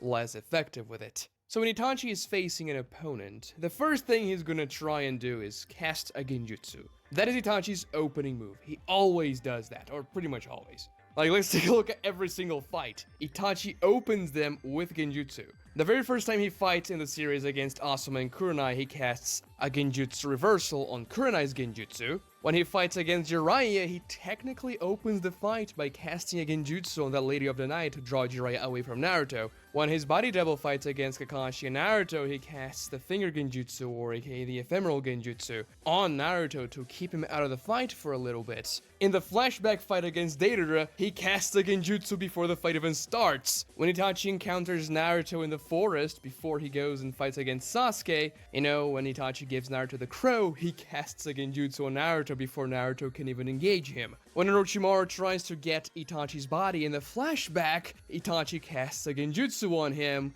and pierces him with all those rods and everything before Orochimaru can even move towards Itachi. When Itachi fights against Sasuke in their final fight, they exchange genjutsu for a few chapters before they even move, measuring each other's ocular prowess. So yeah, Itachi tends to open fights using genjutsu, which is a very effective tactic. We learned from Chiyo in the Kazekage rescue arc that if you are facing an Uchiha who has the Sharingan, it is pretty much hopeless for you to fight against him in a 1v1, because once you are caught by the ocular genjutsu, there isn't much you can do if you are alone. The best way to counter that is to have somebody else that's going to shake you out of the genjutsu. That's what Sakura and Chiyo do to Naruto when he's caught by the ephemeral. And you can see that with his opening move, Itachi's, he already wins a lot of fights without even have to move or do anything else. In the fight against Deidara, he didn't realize he got caught in a Sharingan genjutsu and he was going to explode himself. Deidara got one-shot by Itachi's base Sharingan genjutsu. The same thing goes for Orochimaru. He couldn't move and he was completely at Itachi's mercy. When Itachi caught Naruto under the genjutsu in the forest, the same thing applied. Naruto was at Itachi's mercy. Obviously, he didn't want to kill Naruto or do anything with him other than, you know, shove that crow down Naruto's throat. But you can clearly see this is an extremely powerful opening move. And if you are caught by Itachi's genjutsu, it's going to be pretty much impossible for you to break out of it if you don't have a Sharingan or if you don't have somebody else to break you out of the genjutsu. Take a look at Orochimaru, for example. Sure, that version of Orochimaru was not the strongest Orochimaru ever, but I don't see why he would be weaker at breaking out of genjutsu when he fought against Itachi in that flashback. Another thing we have to keep in mind is that the Itachi Orochimaru was trying to take the body off in that flashback was 13 years old, fresh into the Akatsuki. Obviously, Itachi will develop more and his genjutsu prowess will increase. And another broken thing about Itachi's genjutsu is that you don't even know what's going on. If you look at Itachi's eyes, you are under the genjutsu and you are also completely unaware of it. That's what happened to Deidara. He didn't realize when he looked into the Sharingan that he was going to explode himself a few minutes later. Or should I say seconds, because that fight lasts for a few seconds. And that's an important thing to keep in mind. If you don't have intel on Itachi, and if you don't know how the Sharingan works, and if you don't know how to counter it, not looking into Itachi's eyes, you are gonna get caught. There isn't much you can do about it. And good luck trying to break out of it if Orochimaru can't. I mean, Deidara says he trained his eye to break away from genjutsu, but we clearly see Sasuke's ocular genjutsu working on Deidara, so it's not that easy for you to break away from Sharingan genjutsu. Naruto tries and uses that technique that Jiraiya taught him specifically for Naruto to break free from Sasuke's Sharingan genjutsu and fails. There's really one time when Itachi's Sharingan genjutsu is countered, which is in the War Arc, when he puts B under a genjutsu and then the Eight-Tails breaks B out of it, but you know, that's another person breaking you out of the genjutsu. And sure, B is an individual, but the Eight-Tails lives inside of him, and that's the advantage of being a Jinchuriki that's friendly with its tail beast. You are essentially immune to regular genjutsu. So only Itachi's Tsukiyomi would work on the, but we're gonna get into that later. And even if you know how to counter the Sharingan, I cannot stare into Itachi's eyes. He can still fool you and use the ephemeral genjutsu or the finger genjutsu, because Naruto didn't look into Itachi's eyes. And even still, if you're very careful, if you're not caught by the finger genjutsu, Itachi can still pull your head and make you look into his eye. That's what he does to that Kakashi shadow clone. He pulls his head in, he casts the genjutsu, he realizes it's not working because it's a shadow clone, but Itachi has alternatives. And essentially, this is gonna end 99% of fights Itachi participates. He's not gonna have to do much more. Now, if for some reason you manage to counter Itachi's Sharingan genjutsu or the ephemeral by being very good at breaking out of it, having a powerful Sharingan, or having a tail beast, obviously Itachi has other means of attacking you. He won't resort to his Mangekyo Sharingan if his genjutsu doesn't work. At least not out of the gate, because he obviously wants to spare those powers. Now, his regular ninjutsu arsenal, when we don't count the Mangekyo, is not that impressive. He has fire-style jutsus like the Fireball Jutsu, the Phoenix Flames, the Fiery Shurikens. He also has water-style jutsu, which he doesn't use very often, but it can come in handy. He can use the Shadow Clone Jutsu and the Explosive Shadow Clone Jutsu, which is actually very powerful, and he only uses it once. But Itachi's pre-Mangekyo Sharingan ninjutsu seems to serve more for distraction other than anything else. Distraction so that he can either cast genjutsu or use taijutsu to beat you up. Because that's the thing, Itachi is extremely fast. And obviously with his Sharingan he gets additional reaction time and perception. Itachi can out taijutsu the vast majority of extremely powerful ninjas in the Naruto universe. He was very much relative to KCM1 Naruto in hand-to-hand combat. KCM1 Naruto, who was able to dodge the version 2 Lightning Cloak fully powered 4th Raikage. And sure, there was Edo Itachi, but the Edos tend to be a little bit slower and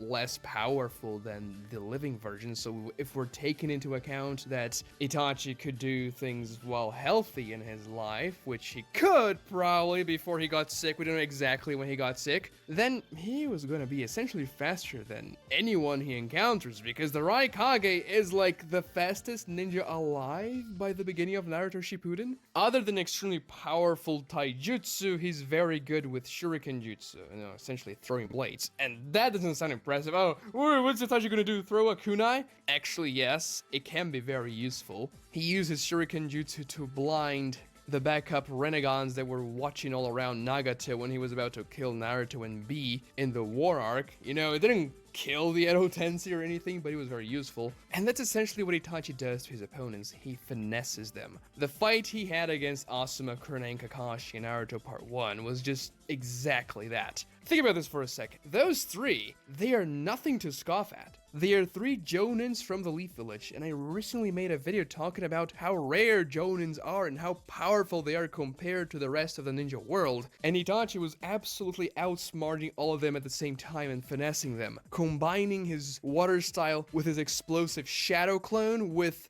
genjutsu, extremely fast hand signs, to essentially school all of them at the same time without having to use a very powerful jutsu. Like, before using Tsukiyomi, obviously. What did Itachi do individually there that was extremely impressive? Nothing really. Take a look at what Jiraiya does later in the arc with a fireball alongside Gamabunta. That fireball is the size of a mountain. Itachi wasn't doing anything like that, and yet he was stomping 3 leaf Jonins without even trying, really. He only uses Tsukiyomi. Well, the outward excuse for Itachi using Tsukiyomi is because Kakashi knows about the Akatsuki's plans, but obviously he was a spy. He wanted to show Kakashi the power of the Akatsuki and perhaps even show Kakashi the Mangekyo Sharingan so Kakashi would realize he actually has one as well. But what Itachi shows against Kakashi, Asuma, and Kurenai before he uses the Mangekyo Sharingan is exactly what he does in pretty much every single fight he participates. And bear in mind, most regular opponents Itachi is going to face in the Naruto world are not going to be as powerful as those 3, especially Kakashi, who at that point in the story was probably the 3rd or 2nd strongest ninja in the Leaf Village. If Itachi actually wanted to kill those 3, he could have done that very easily without using the Mangekyo Sharingan. He was catching Kakashi from behind, he was fooling them, using clones, his genjutsu, everything. And that's the interesting thing about it. He doesn't have this massive power before he uses the Mangekyo Sharingan, but the way he combines his genjutsu with his ninjutsu, which he mostly uses as misdirection, and his extremely powerful and underrated taijutsu, is gonna let him win most fights without having to touch the Mangekyo Sharingan. But of course, if push comes to shove, if he's facing somebody that's more powerful than the strongest Jonin of the Leaf Village, he's not even close to being done when it comes to his arsenal. First, when it comes to Itachi's genjutsu, if it doesn't work, he can activate his Sharingan and cast Tsukiyomi. And when it comes to Tsukiyomi, the only way for you to break out of it, once you are caught by it, is to force a breakage of the genjutsu by overpowering it with your own ocular prowess, which Sasuke does in the fight against Itachi. Some people even say that Sasuke breaking out of Tsukiyomi there wasn't a real feat because Itachi wasn't going all out, but the data book indicates otherwise, and it's likely Itachi wasn't going to do a 72-hour tortured Tsukiyomi. He just wanted to show Sasuke what he was going to do to awaken the EMS so that Sasuke could do it later after Itachi dies. But Sasuke broke out of it before Itachi could finish the illusion. Still, if you don't have a Sharingan and a lot of prowess with it, if you look into Itachi's eyes and he casts Tsukiyomi, you are done. Kakashi had a Sharingan in Naruto Part 1 and he couldn't do anything. He got tortured for 72 hours in the blink of an eye in the real world. Even if you are a perfect Jinchuriki like Killer B, for example, this wouldn't help you against Tsukiyomi. It will help you against other genjutsus, but because Tsukiyomi lasts for the blink of an eye in real time, there isn't even time for your tail beast to break you out of it. Once the genjutsu is cast, you have essentially already experienced everything Itachi wanted you to experience. And Naruto even tells me that, oh, if you get caught by Tsukiyomi or Amaterasu, you are done, so don't look into his eyes. And Naruto knew B was immune to genjutsu, regular genjutsu at least, so no. Having a companion is not gonna help you out. The same thing applies to real people, not Jinchuriki. When they were fighting against Itachi's body double, they were afraid Itachi would cast Tsukiyomi and then having a group there wouldn't work.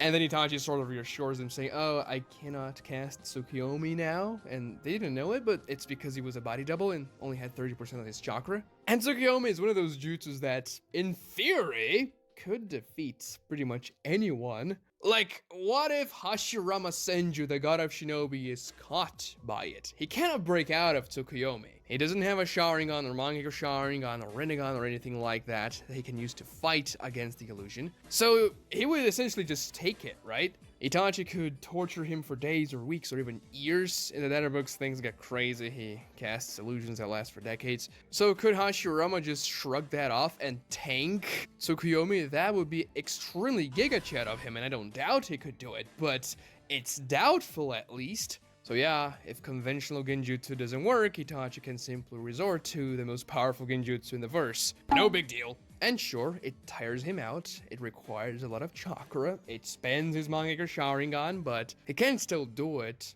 a decent amount of times. Not in the same fight, but over the course of his life. He doesn't need to use a lot of Tsukuyomis to win fights, right? Usually it's only the one and the fight's done. But what if it happens like it did with Sasuke and Sasuke can break out of it? And also Itachi's conventional ninjutsu is not working. Well, then he can resort to the most powerful ninjutsu in the world, Amaterasu. And this is Zetsu saying it, right? Itachi has the most powerful mental and the most powerful physical attacks with Tsukuyomi and Amaterasu. The dark flames of Amaterasu will burn the target until he is turned completely into ash, as hot as the sun. Which a lot of people say, oh my god, of course it's not as hot as the sun, but people don't realize that the sun has several different temperatures depending on where you look at it. Like, if it's as hot as the surface of the sun, that's pretty hot, but it's not nearly as impressive as you may think. The surface of the sun is like 5,000 degrees Celsius, so sure, it's hotter than a regular fire you see every day, but it's not even close to what we can achieve with industrial furnaces, for example. However, if you take a look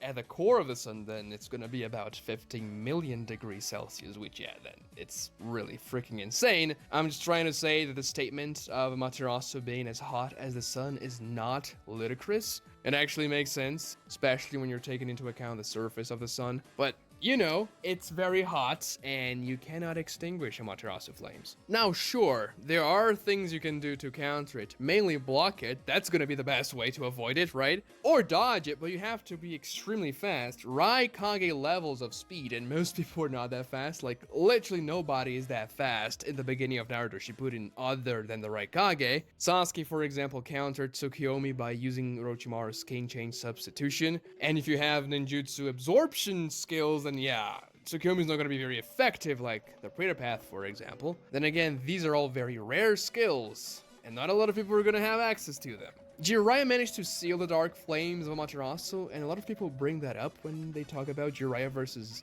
Itachi, but Jiraiya had to take out a scroll, draw like a lot of sigils on it, weave hand signs. You simply cannot do that mid-fight. You're going to die way before you can finish the sealing. So if his conventional ninjutsu doesn't work, or if he just wants to finish the fight very quickly, Amaterasu, bam, you're done. Now, when it comes to Itachi's defensive capabilities, usually he's going to rely on his Sharingan precognition and also sheer speed to dodge out of the way of most attacks. And usually, that's going to suffice. Sure, he was taking a few hits in the fight against Sasuke because he was going blind and he was very sick. That exploding shuriken he took to the leg, for example, was something Zetsu was really surprised hit Itachi. So much so that Zetsu was like, wait.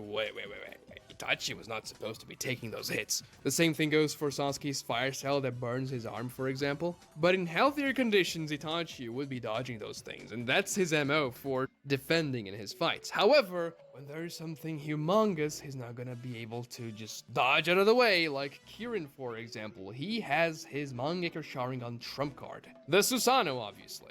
Now, when Itachi's alive, it's very likely he hardly ever used the Susanoo to begin with. Sure, he managed to evolve the Susanoo until its final stage, before the perfect Susanoo, that is, but it feels like he would only use the Susanoo as a complete last resort. As an Edo, obviously he was using it more often because he didn't have to worry about his body dying essentially from the overexpenditure of chakra and his eyes getting sealed. But the good thing about the Susanoo is that it has instantaneous activation. It blocked Kirin, Sasuke's fastest attack, an attack that was said to be impossible to dodge. So in a pinch, Susanoo, if The attack they're throwing against Itachi is something of extreme potency. He can use the Stanimir, which is a legendary weapon his Susanoo has, in order to block it. The Stanimir is said to be able to block literally anything in existence. And if you want to fight inside of your Susanoo, if your opponent warrants that because of their strength, then Itachi can use the Totsuka blade, the other legendary weapon of his Susanoo. A blade that can seal anything it touches. Very handy. We see how well Itachi's Susanoo did against Orochimaru's 8-headed serpent. It was very quick and humiliating. And that was Orochimaru's strongest form, one of the 3 legendary Sannin. And yes, due to his chakra limitations and also his eyes going blind, he won't be able to sustain the Susanoo for a very prolonged period of time.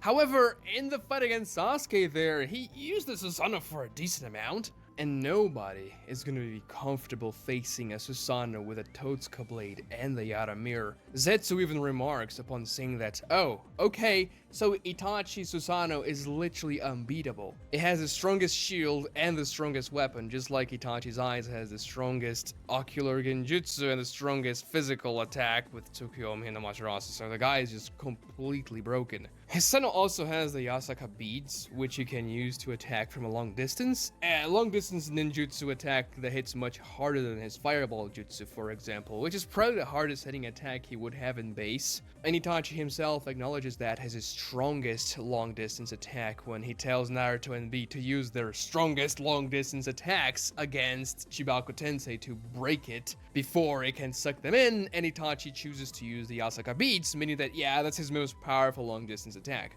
So with a combination of Itachi's finesse, speed, intelligence to put together all those different abilities and essentially use them the most effective way possible, his genjutsu prowess alongside his completely broken Mangekyo Sharingan abilities, this all makes Itachi essentially an unbeatable character. Now, there are ways for Itachi to lose in a fair and square fight, a fight he's trying to win. I guess the most powerful opponent we ever see Itachi facing is Kabuto in the War Arc, and he wins that fight. And that fight had an extremely difficult win con because Itachi had to win the fight without killing Kabuto, so he had to resort to Izanami, which I don't like because it's a jutsu that comes out of nowhere to solve the fight for Itachi. And this is not really a jutsu Itachi will use in most situations because he's going to lose an eye. Izanami was very specific for the Kabuto fight, but Itachi wins that one too, and a lot of people are going to say, well, it's plot armor, obviously Itachi is going to win, but every single victory from every single character you can say is plot armor because every single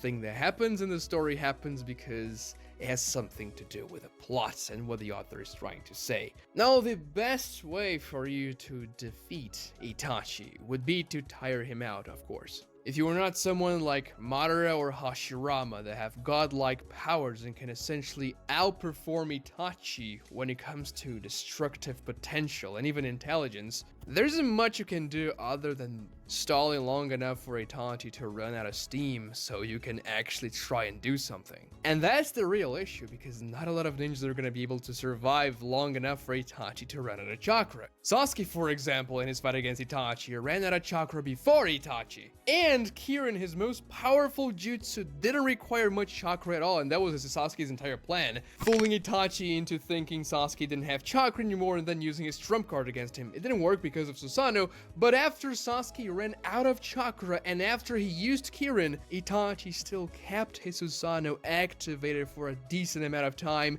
defeated Orochimaru, sealed him away, and made sure he wouldn't be with Sasuke anymore. And Itachi had cast his Mangekyo Sharingan abilities before he even used the Susanoo, Tsukuyomi, and Amaterasu, and he used a lot of Amaterasu. The entire forest was burning with black flames. And think about it, nobody says that Sasuke Naruto Shippuden is a character with low chakra. Obviously, he doesn't have as much chakra as Naruto, but nobody does. But nobody thinks Sasuke is chakraless, and Itachi outlasted him while sick, and he had to also fight against Orochimaru after fighting Sasuke. And it's not as if Itachi wouldn't understand what the opponent's trying to do if he's trying to tire him out. Itachi would know what's up, and he would take measures to save as much chakra as possible. So in order to beat Itachi, you would essentially either have to be so much more powerful, you would simply overwhelm Itachi with raw power, like Madara or Hashirama, if Hashirama is not caught by this hypothetical Tsukuyomi here, or you would have to out-hack Itachi. People I could see giving Itachi a lot of trouble, for example, would be Obito with Kamui and Minato with a Flying Raijin, two massive hacks, and still it's not a guarantee they're going to win every time. Or you have to outlast Itachi and make him run out of chakra, which, as I said, not the easiest thing to do. So all in all, there haven't existed a lot of ninja capable of beating Itachi in a 1v1 fight when Itachi is fighting seriously and healthy. The guy's just powerful. If you want to watch how Minato developed the most deadly fighting style in the Naruto series, click on the video on your screen. Don't forget to like this video, subscribe if you haven't, and ring notifications.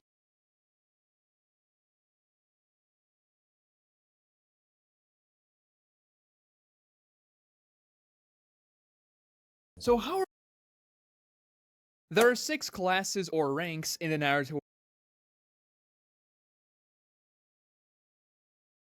Let's talk about the strongest jutsu of every Akatsuki member. Now, bear in mind, this is going to be a jutsu from the Akatsuki member when they were in the Akatsuki. So if the character has left the Akatsuki or the Akatsuki ceased to exist, I'm not going to count jutsus they may have learned afterwards. So essentially the rule is that the character must use the jutsu, or at least be capable of using the jutsu while he wore the classic Akatsuki cloak. So let's begin with Deidara. His most powerful jutsu is his magnum opus, his final art piece, the C0 explosion. Now, I can see an argument for the C4 because you don't have to sacrifice your life to use the C4, and you can also make a pretty damn large C4 explosion with a gigantic Deidara clone, or you can make a smaller one. Deidara used both types in the fight against Sasuke, and C4 is very nasty because of the nano explosives, very hard to counter, but the sheer power and scale of C0 is just way beyond the C4 explosion, even though the C4 may be a little more versatile. Deidara uses the secret mouth in his chest to eat clay, and he begins to drain out of color, and those dark tendrils begin to form and coalesce in the middle of his body in that orb of darkness. The resultant explosion has a radius of 10 kilometers. It destroys everything in its path, and it's about the size of the explosion of a tailed beast bomb if you take a look at the Warg, for example. The 10 tails tailed beast bomb and Deidara's C0 have a very similar shape in the blast. The difference is that Deidara's explosion has those little arms, which is actually a reference to a real-life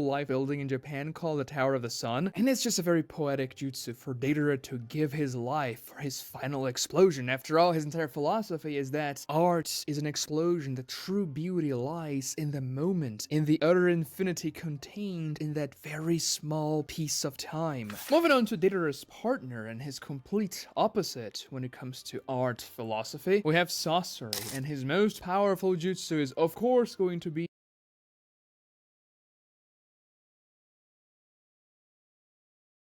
when Hiruzen Sarutobi became Hokage, his first decree was as follows. From now on, every single building in the Leaf Village that's constructed must have a tiled roof. The citizens of the Leaf Village were confused by that. It seemed a little random, but Hiruzen just told them, "Trust me, you'll thank me later." And indeed, it was a very useful decree, for it enabled Hiruzen to use the roof tile shuriken jutsu against Orochimaru during the Konoha Crush arc. And you may say, what? The roof tile shuriken jutsu? Isn't that a garbage jutsu? And no, it's a great jutsu. The jutsu we're going to be talking about in this video. Now, yes, the decree thing is a little bit of a headcanon that I have, but we can see there are several buildings with roof tiles in Leaf Village, which is interesting. And if you think about it, the roof tile shuriken jutsu is such a random, specific, niche jutsu because most of the time, you're not going to be fighting on a tiled roof. As a matter of fact, most fights in the Naruto series happen in the wild, like in a forest or in a a field, and yet somebody thought that creating the roof-tile shuriken jutsu was a useful thing. Now, one thing that you have to bear in mind about this jutsu is that it doesn't happen in the manga. That's an anime-only thing. As a matter of fact, that entire exchange between Orochimaru and Hiruzen when they're still wearing their Hokage and Kazekage clothes are completely made up for the anime. They don't happen in the manga. It's an interesting exchange, but it's sort of like child's play for them. They're just sizing each other off, and Hiruzen uses the roof-tile shuriken jutsu in that exchange. Orochimaru even says, as the tiled shuriken are flying towards him, oh, that's a pathetic jutsu, you could try better. Then he jumps up and avoids them, which was a good thing, I suppose, because they would hurt. I mean, it's a tile, dude. They're heavy and sharp. Hiruzen is the only known user of the roof-tile shuriken jutsu, but it would have been very interesting if some other character brought the jutsu back in Naruto Shippuden.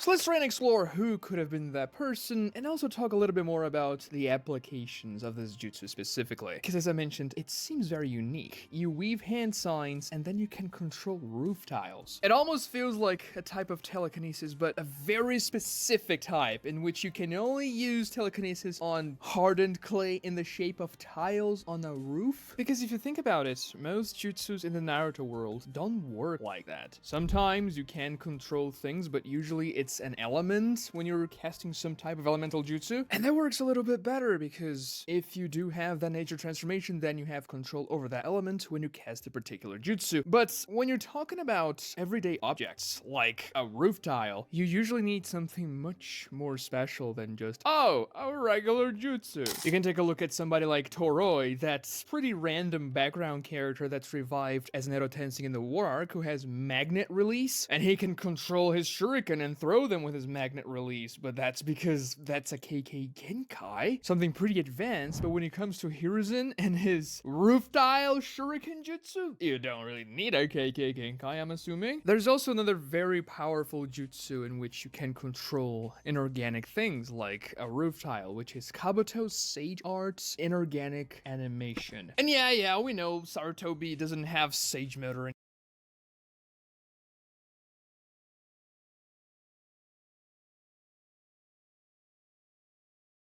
Sasuke versus Orochimaru in Naruto Shippuden is a very interesting fight. One, you could say it's a revenge fight, because Sasuke fought Orochimaru in the Forest of Death and lost badly, but also because of the circumstances of this fight. Now, Naruto is not unfamiliar, but also because of the circumstances of this fight. Now, Naruto is not unfamiliar with fights between a master and a student, but Sasuke and Orochimaru's relationship is very unique in the Naruto series. It's not like Jiraiya and Nagato, Hiruzen and Orochimaru even, or Minato and Obito, characters that fought. Because Sasuke was essentially still working with Orochimaru when he fought him. He didn't so much desert Orochimaru, he just faced Orochimaru before he deserted. And the personal relationship they had was also very interesting, because Sasuke went in Orochimaru's hideout knowing that Orochimaru was going to use his body and he would die in the process, just because Sasuke wanted to get revenge so badly. He was willing to sacrifice his own life for his goal, and Orochimaru was definitely using that thirst for revenge to use Sasuke's body, get what he wanted, and therefore unlock the mysteries of nature. That's what Sasuke tells Orochimaru during their fight. Oh, you wanted to unlock the mysteries of nature, but no, you cannot compare to the Uchiha clan. So let's analyze this fight, which is actually very much underrated in the Naruto series. It's quick, but it's very interesting. The first thing that the reader notices when the story shifts from the Kakuzu Hidan arc to when Sasuke is finally going to fight Orochimaru and then gather Team Heavy is that, oh, there's a lot of tension in the air, because Orochimaru is getting sicker and sicker by the day, and we know that Sasuke's body is supposed to be the next one. We know the time limit for Orochimaru to get the body is about 3 years and a half. We even saw Orochimaru's body beginning to reject him in the fight against the Four Tails before in the Tenchi Bridge arc. And this was not only the audience's concern, but Naruto and the other characters from the Leaf Village, because if they don't manage to get Sasuke before Orochimaru does a ritual and takes Sasuke's body, then Sasuke dies, and they don't want to do that. So there's a lot of tension in the air, because you know what's about to happen. And obviously, Sasuke and Orochimaru are two big characters, and we all know that there's only one that can survive this this thing. Well, technically Orochimaru survives later because of the curse mark and everything, but at that point in the story we didn't know that, and that's probably a retcon by Kishimoto because he wanted to bring Orochimaru back in the war and everything, but regardless, you can see the story is coming to this flashpoint. Either Sasuke or Orochimaru are going to die. And we start this little arc with Sasuke essentially stomping this army of shinobi that Orochimaru used to train Sasuke. Sasuke is sitting on top of a very big guy with several other guys around him, and Orochimaru says, "Oh, not a single fatal blow, you're too soft, Sasuke." Which is a very interesting theme here. Sasuke doesn't want to kill random people. He's not bloodlusted. He wishes to kill Itachi and we get this in this very scene, Orochimaru. It's foreshadowing what's going to happen. Because Sasuke replies, "They're not the ones I'm setting out to kill." And he says, "the ones," in plural, not the one. Right, because we obviously know he wants to kill Itachi, but this implies he wants to kill somebody else. And it just so happens to be Orochimaru. Orochimaru then chastises Sasuke, saying that so long as he has mercy, he cannot best Itachi. And Sasuke dismisses him and says that when he sees Itachi, he'll be merciless enough, and that he won't take any effort. This is also foreshadowing for what's about to come. Orochimaru then even thinks to himself that there isn't a single drop of blood on Sasuke, even though he just fought an army and defeated every single one of them. And he acknowledges that, oh, they called me a genius, but compared to him, I am nothing, which is another very prevalent theme of this fight. Sure, Orochimaru was considered to be a generational talent in the Leaf Village, but he has nothing on Sasuke and Itachi and the Uchiha clan as a whole. He's not nearly as talented as they are, so he needs to do all those experiments, change his body, become completely inhuman to try and achieve something that the Sharingan and the Uchiha clan can do naturally. And as Sasuke walks away, Orochimaru looks at him with lust in his eyes, I guess you could say. He licks his lips with his long tongue and says, "Just a little bit longer, a little more patience, and he is mine." So yeah, that's the setup for the fight, right? We know it's about to happen. Somebody here is going to die, and we don't know, what is Sasuke going to do here? Is he going to fight Orochimaru? Is he going to protest? Is he not going to give his body to Orochimaru? Because he seems pretty willing to do that in the Tenchi Bridge arc when he told things to Naruto there. "Oh, yeah, I know I'm going to die when Orochimaru takes my body, but neither myself nor him are powerful enough to fight Itachi alone, so when we combine our powers, then I can finally kill him, and that's my life's goal, so it's fine if I die doing so." But of course you get this aura of mystery around Sasuke after he deals with that entire mercenary army there. It just doesn't feel like he's gonna come down quietly, so the tension builds up. And then we cut to the scene between Team 7 and everything. It's not too relevant for what's happening with Orochimaru and Sasuke, it's the aftermath of the Kakuzu fight. But when we cut back, we are at Orochimaru's hideout, and Orochimaru is very sick. His body is completely rejecting him. And it's very much implied that there has been a